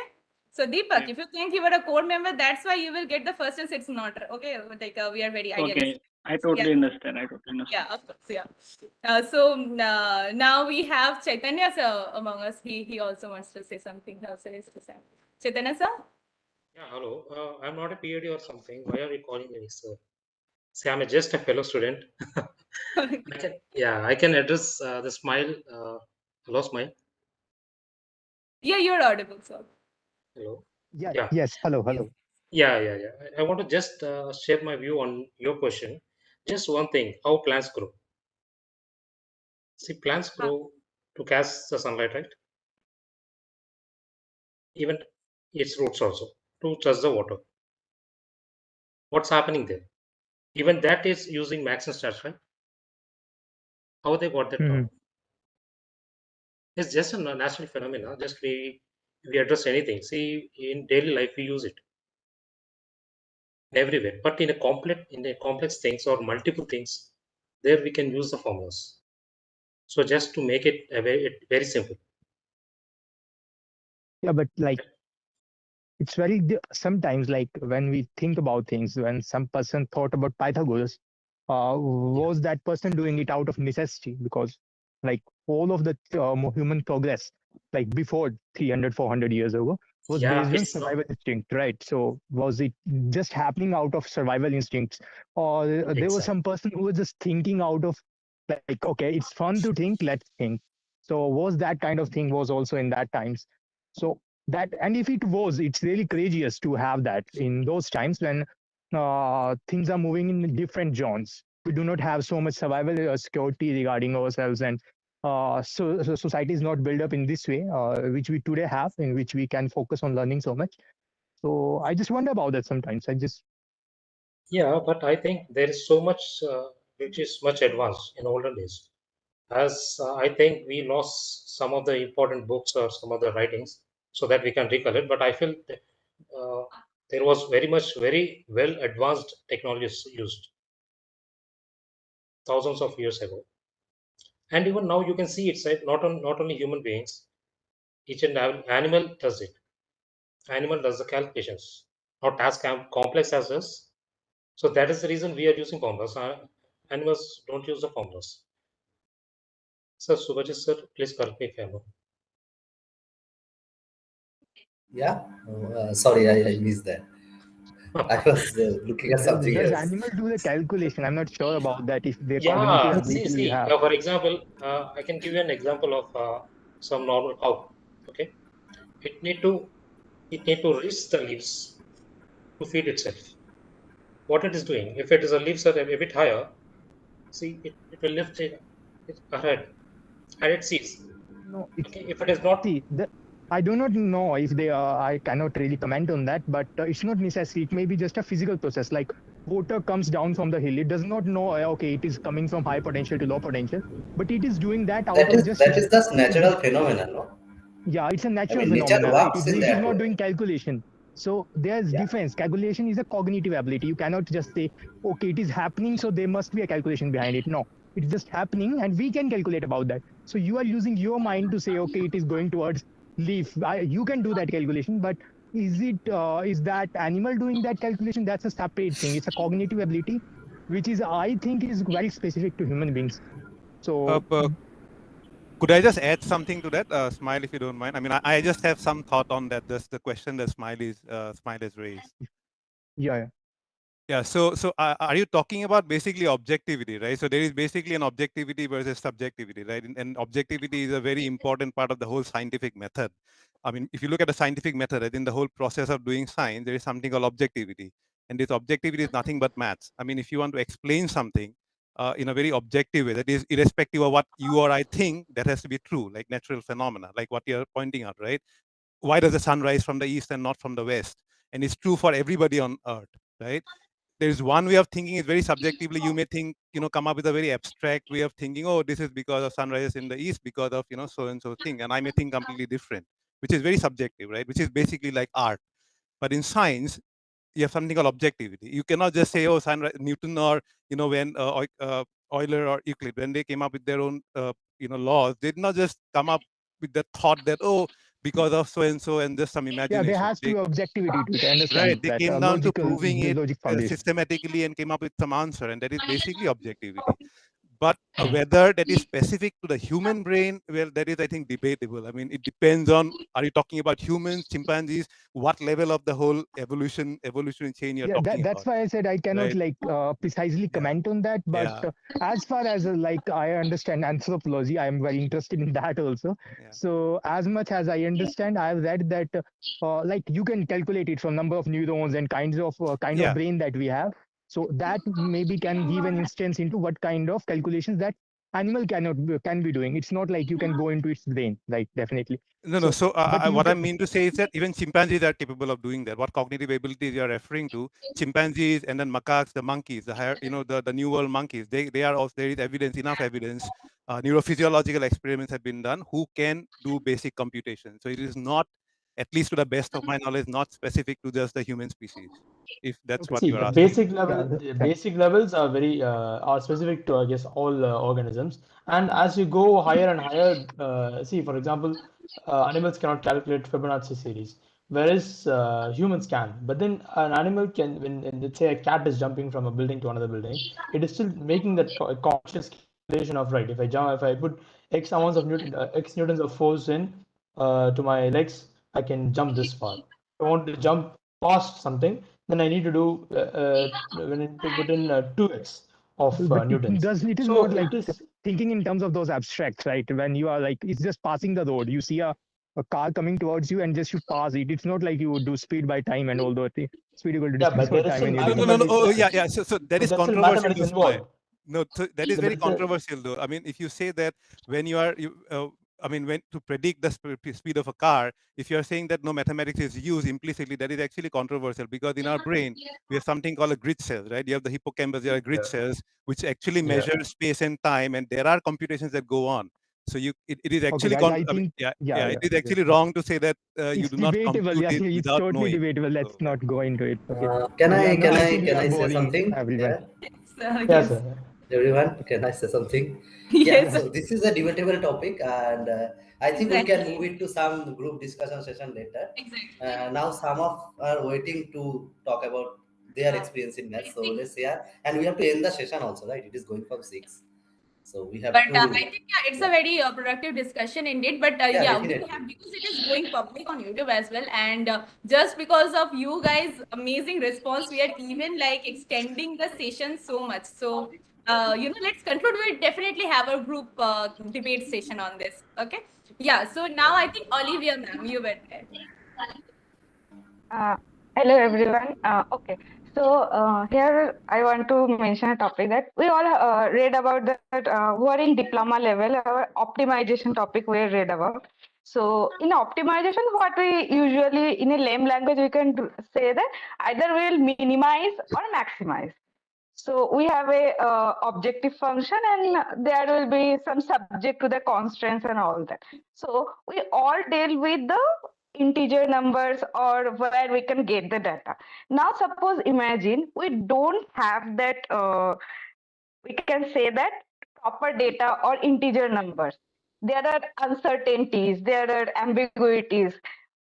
How to deal with those type of problems? Because there's a problem statement like that we need to minimize or maximize thing like industry related problem, and we will convert it to an optimization problem. So, but we don't have that proper numbers here. So how to deal with that kind of problems? So there is new one, I am going to term it as, many of people know that fuzzy mathematics or fuzzy logic.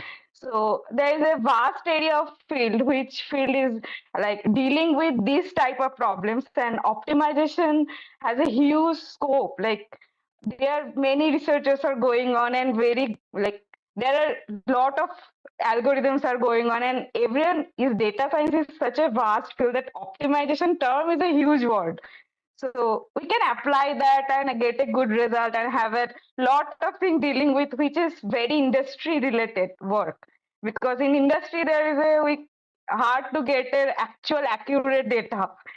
So that's what I want to share, that it is that how optimization is really like related to some answer. We can deal with the uncertainty also here. Yeah, right. And fuzzy logic is not something new. It is going, I mean, going back to 20, 30 years, I Yes, think. but actually what is happening, like from mathematics background, like people have a very different thoughts on fuzzy logic and fuzzy mathematics. But Right. actually, if we want to establish any theorem or any strong background, mathematically, we want to give an analysis to that analytical point of view. If we want to see that, we need to have a core mathematics background. Without having that base, we can't define anything.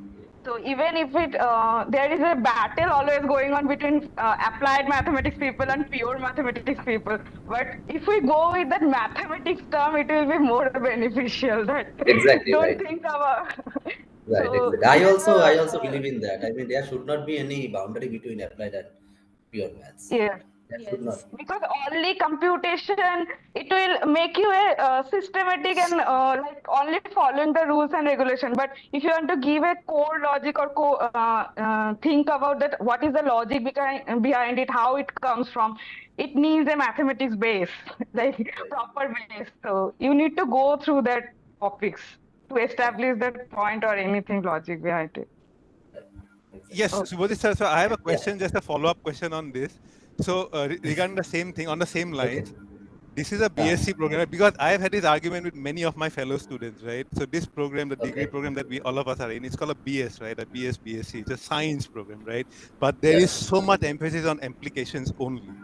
Most of the time, the Right. course, the discussions, there is an extent. I mean, there is, I think, an overwhelming emphasis on applications, while it is called a BSc or BS. So that is a bit.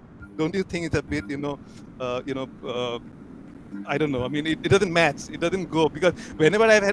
I've tried. Because whenever I try to have conceptual discussions with my students, fellow students or faculty, Uh, whether it's maths or uh, stats, I mean, I remember in the foundation time, whenever I uh. wanted to have those discussions, people were like, no, you don't need to know that. You just have to apply. Just think about application. And that's where the problem came, because it's a BSc program. It is supposed to be science and not like, engineering. But this seems like more of an engineering program, don't you think? I mean, that depends, no? I mean, those people who want to do something in application oriented thing, they can do that.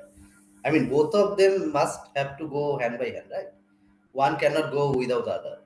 If you build up some theory, yeah, that's, I mean, Saran sir sometimes said, math is like abstract art form, right? Some artists are doing it on for his own happiness, right? And then there are some type of mathematics which, I mean, deals on application. Both are have their own parts, right? And both are mathematics. We cannot decide that this is better and this is not. But don't you Right? think one needs different ways of thinking in terms of when you're thinking about fundamental science, Certainly, another one yeah. Different application, ways of thought thinking. That process is is that not, is there. not exactly the same, right? Exactly, Uh, thought process must be different. That's why they are different, right? But I mean, there is a place for both of them. That is what I am saying. We cannot ignore one and do the other thing. Okay, that depends on the person. What you want to do. Okay, yeah, so yeah, I yeah, agree. yeah. I think the next Uh, hand was from Tomojit. Tomojit Shadukhan, yeah. Tomojit, are you there? Hello. Yeah. Hello. I hear everyone talk about the many of things like application of mathematics and things. I personally share my view and my journey about mathematics. Basically, I have a loss of fear in mathematics till my 10th, and Okay. but I accidentally took PCM from lots of consequences. But after I met a great guide for mathematics. He guided me how to learn, how to practice, how to learn the theories, how to practice, and he he makes the mathematics fun for me. And I'm starting to love mathematics from his mathematics, and it is a very accidental journey for me. And then I am doing very good in mathematics, and now I am a mathematics honor student. Uh, so Where are I you doing? basically Where are you doing share. your maths honors? From where are you doing I it? I doing maths honors from my hometown in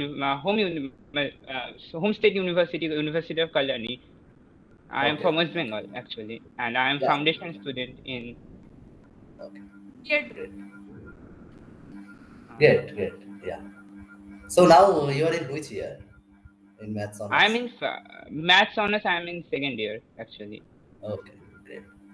so Tomojit, what's the name of that guide? Like, what is the name of that instructor whom you met? Uh, he's my hometown teacher, Shankarshan Ganguly, and I have lots of respect on him, and he is a god for me.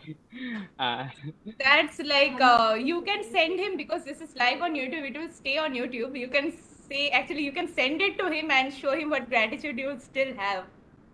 yeah, and I suggest guys, don't fear about math. Just try to time on maths, and maths feedback you.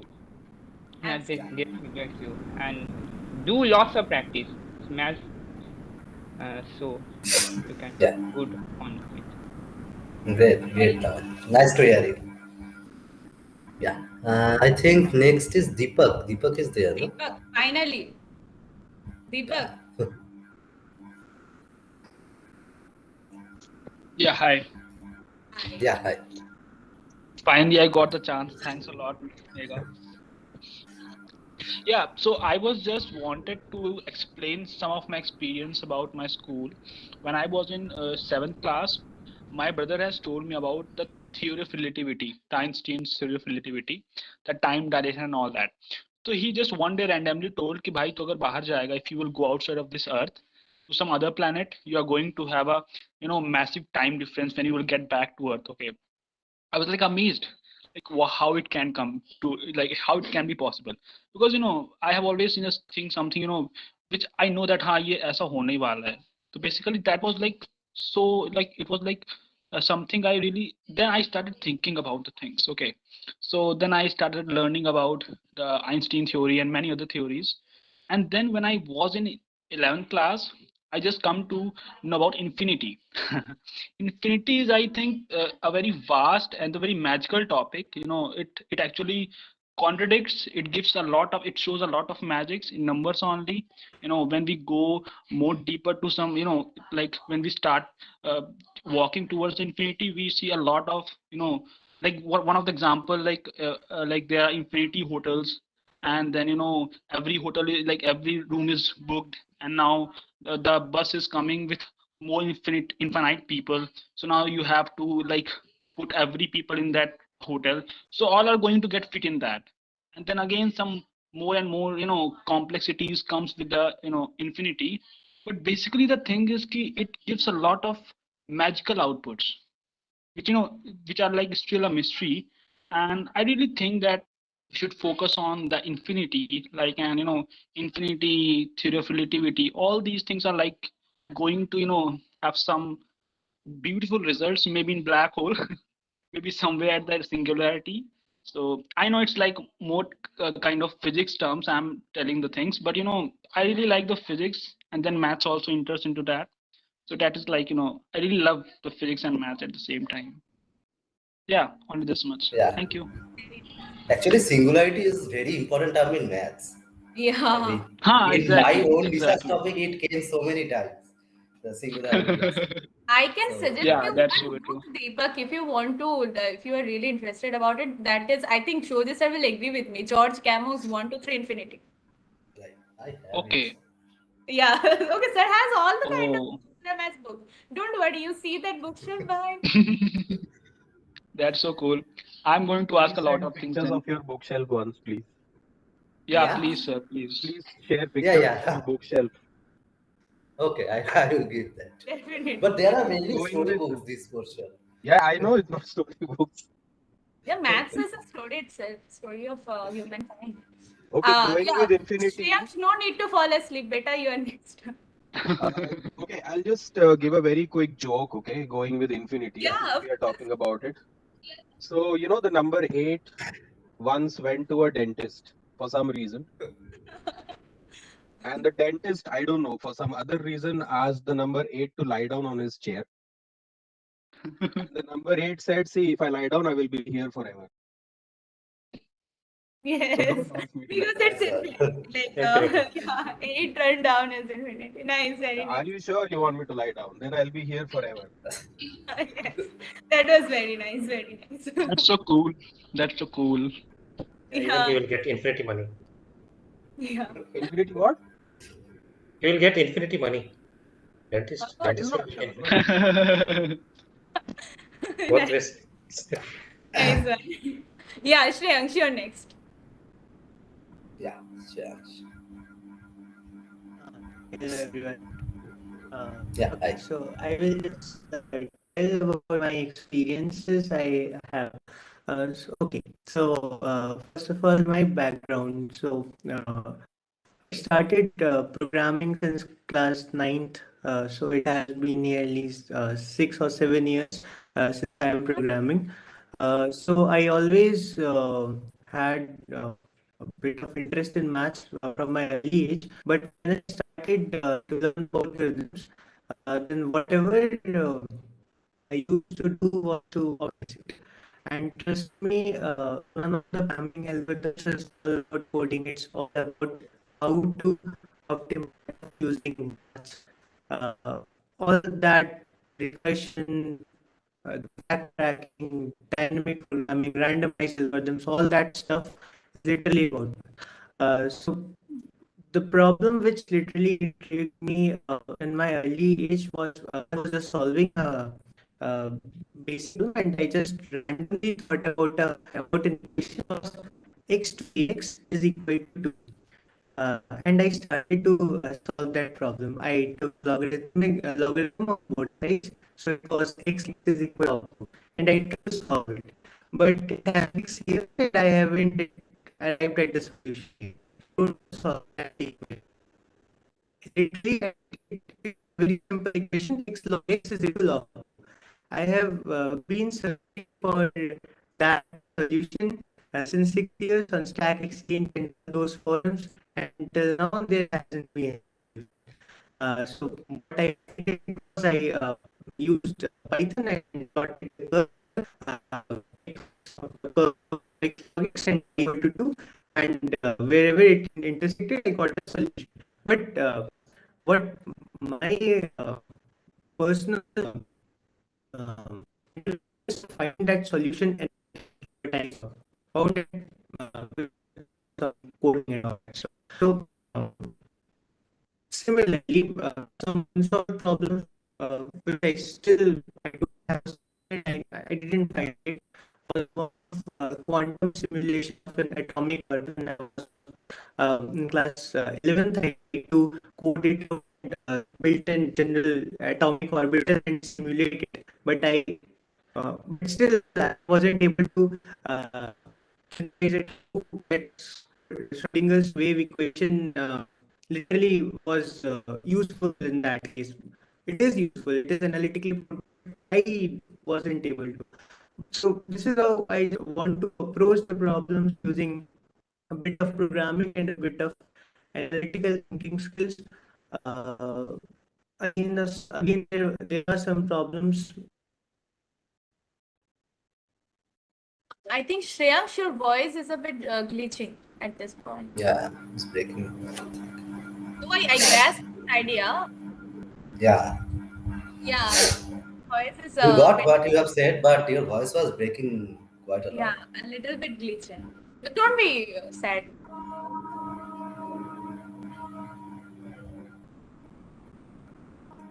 We are very sorry.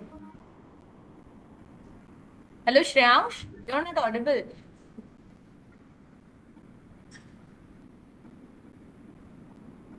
I think someone can contact Shreyansh regarding this. I think Debarka is also raising his hand.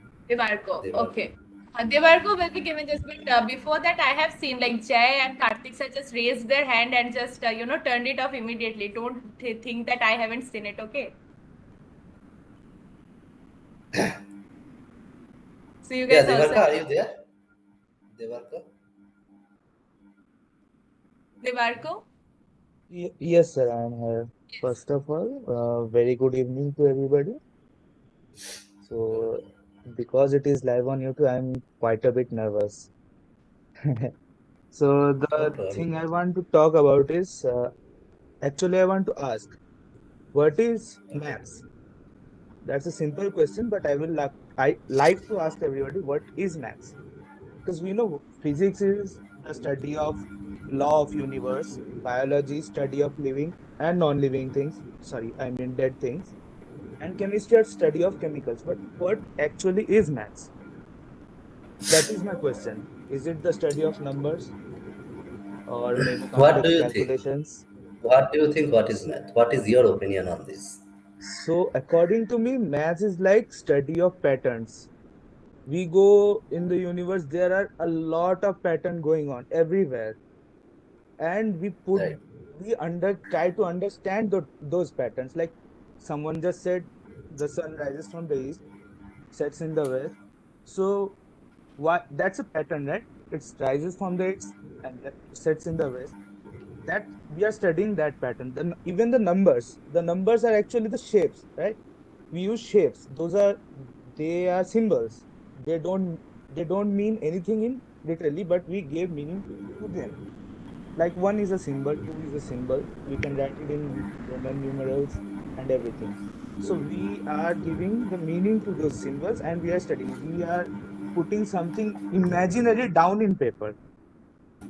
We are proving something. Those are not just symbols, they mean something in the real life. They connect something of our universe to the we connect something in this universe via those shapes on a paper. So this thing seems too much fascinating to me. Like it sometimes goes above my head. So I want to tell another story. Actually, I don't remember that properly. I don't remember the name of the thing. So what happened? A few people, not just only one people, a few people got hit on their head, went to coma, and after they came back from coma, they started seeing some patterns in their mind. They can see, they can't explain, but they see. Later, they came to know that they can see fractals. Like the fractals are the I think I cannot explain that properly, but let me give you a small idea. Fractals are like some patterns that go on infinitely, they branch on infinitely. If we dig into a pattern, we zoom in and zoom in, every branch replicates itself in a way or other, but they are unique. Every fractal is unique. They started seeing those fractals, and I'm not making a story, it's literally on YouTube. I feel that pattern is a So formula. sorry, I'm literally sorry, I can't remember the whole thing. So it's quite fascinating that with maths we can find out something that cannot be proven with current circumstances or mechanics. Like there was in let us say math is related to computer also. So algorithms, right? Algorithms are in maths, in computer, algorithms are everywhere. So Ada Lovelace was the first programmer who wrote down algorithms 50 years before even the computer was invented. Like these are the fascinating things people do with maths, and being quite weak in maths, I find it extra, I mean, fascinating. That was all. Thank you. Yeah, thank you, Devakar. Thank you.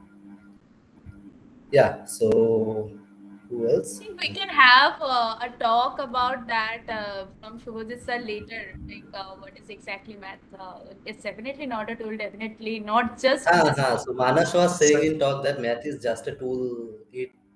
Use it whenever you want.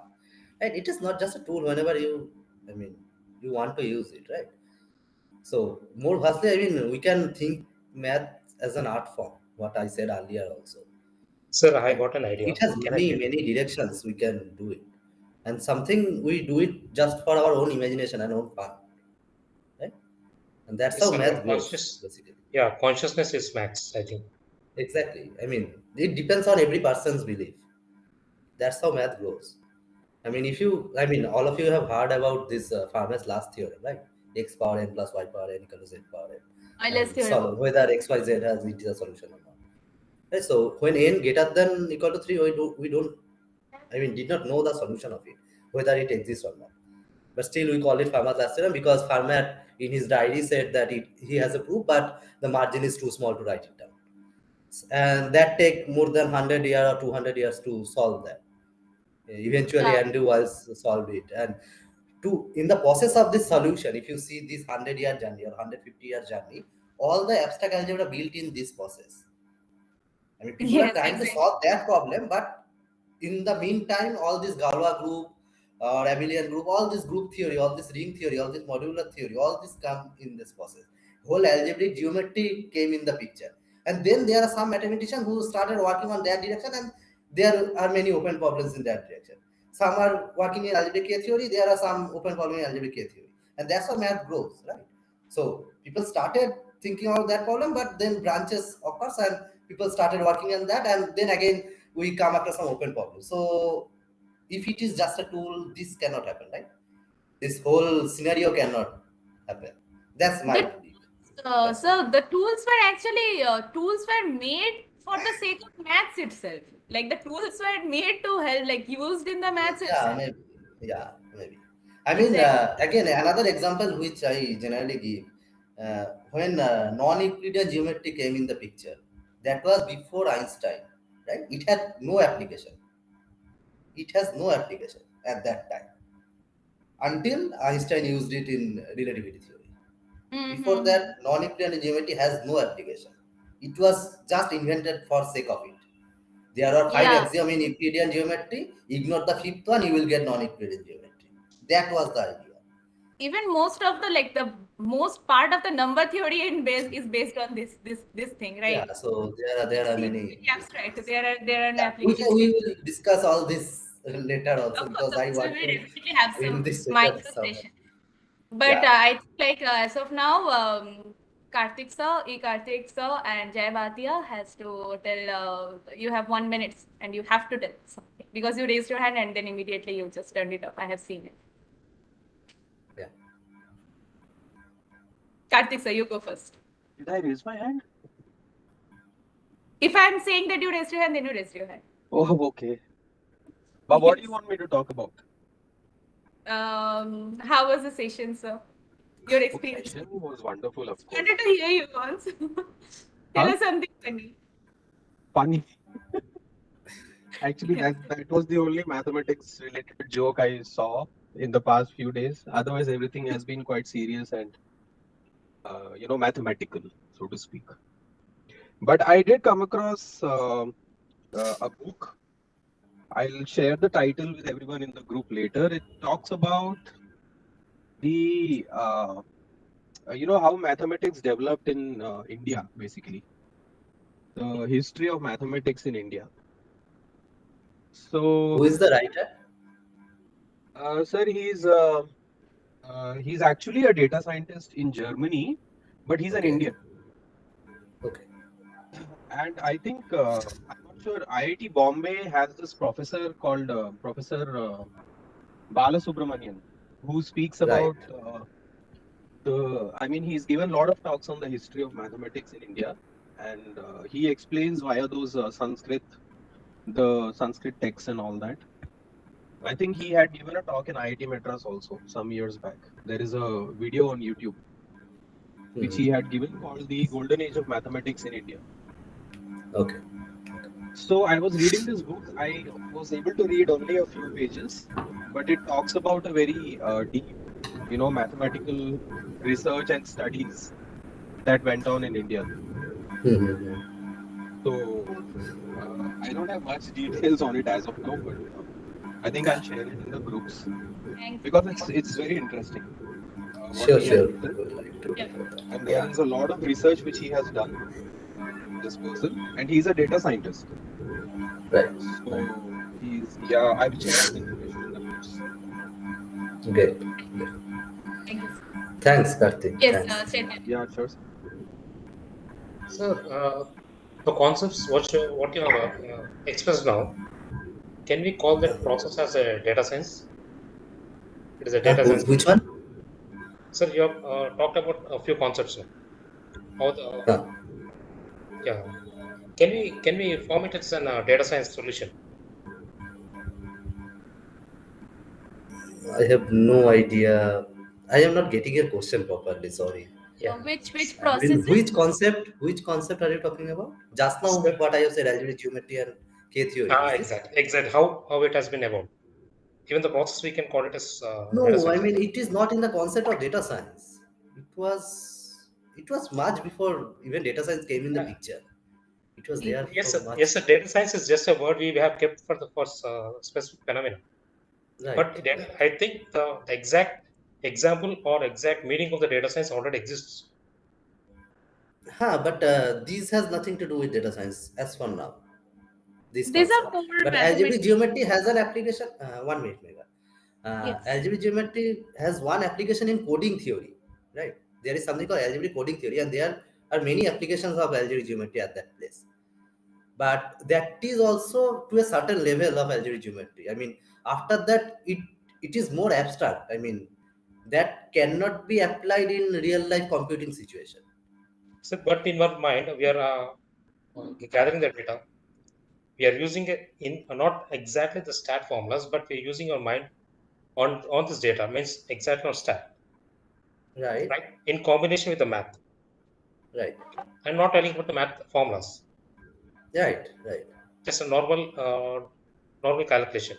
But we're using here data Right. also, stats also. So Right. can we call it as a data science solution? Not really. I mean, if you go through the some, I mean, if you just browse through some concept of algebraic geometry, if you want, I mean, what algebraic No, no, geometry no, deals with. I'm not talking about geometry or anything. I'm talking about Okay. the process. For example, what scientists do. They do some research, they'll write it on it, that will become a data. And again, they will do No, some no, other no, no, further no, no, research. no, no. This research does not go in that direction. Okay. So suppose I am working in, suppose I am talking about my own area. Okay. I am working in algebraic K theory. Okay. I don't collect any data. I don't do any experiment. Okay. Okay. I don't do anything on that thing. What you can call a data. I don't have any such thing. What I do, I read article, I read the history, how it came in the picture, and then the thinking process is going on. Only that thing. Yeah. Okay. I'm And telling what about new the I can thinking deliver in process. that direction. But no data is involved here, if you say in that sense. Sir, I think without our knowledge, subconsciously, we are using some data. Maybe, I mean, that depends what you are calling data. If you are calling whatever I think that as data, then obviously I am Yeah, okay. that's what I'm saying. But that depends, no? Can we call our thinking process as data? I mean, We have are we become thinking. so advanced that we can call our thinking or what our thought as data? I don't think we are in such an advanced stage still now, no? Yeah, maybe If we I come in that start to. direction, I mean, that will be phenomenal. We can quantify our thought. But Yeah. I don't think we have not reached till that far. Yeah, but I don't I know. think in near future it will reflect in AI. Maybe. But I am really afraid for that. If that happens. Exactly, sir. If someone can quantify my thought, then it is really horrifying. I We don't can know. do it with data. I think. But that will be really horrifying. Robots. Please let me come in here. Yeah, we can quantify thought in the terms of how neurons represent it in terms of action potential, but that is not That's data. fine. But that is not data. It's Quantifying thought, exactly. yes, in terms of how nerve Yeah. cells represent it, encode it, but that is not Right. really data. Yeah. See It's here, neural, for example, let us take a neural network. There are nodes. I feel that nodes are nothing but of a data or a certain point, which is connecting the two things. okay. Again, we have come to a certain point where which needs a separate group discussion session, I think, right? Exactly. Because I have to release the studio group for ending the session. No, so let's try to finish this. Exactly. Yeah, Jay, you want to say something? Jay Yeah, has Jay raised has his to hand. say. You First want of to all, conclude something? Yeah. yes. First of all, thank you very much, sir, and the whole team.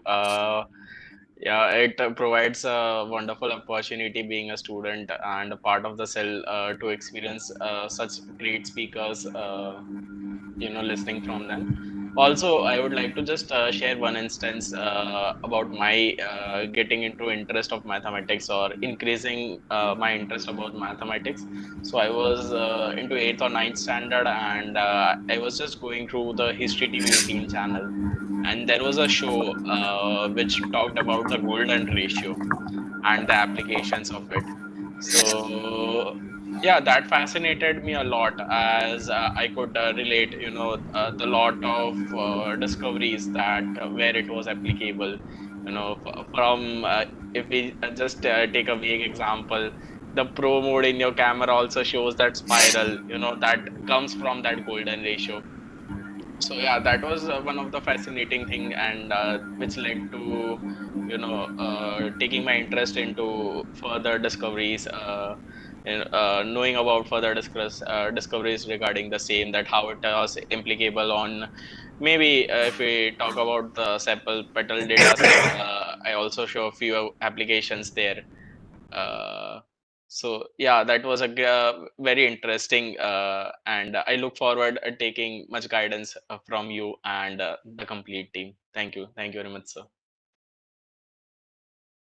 Yeah. Thank you, Jay. Thank you. Yeah, Megha. Yeah, Yeah. Karthik. Okay. Yes. Okay. No, No, I I was thought Karthik was doing the raising hand. sign. No, This I is just this is said we for what Jay said.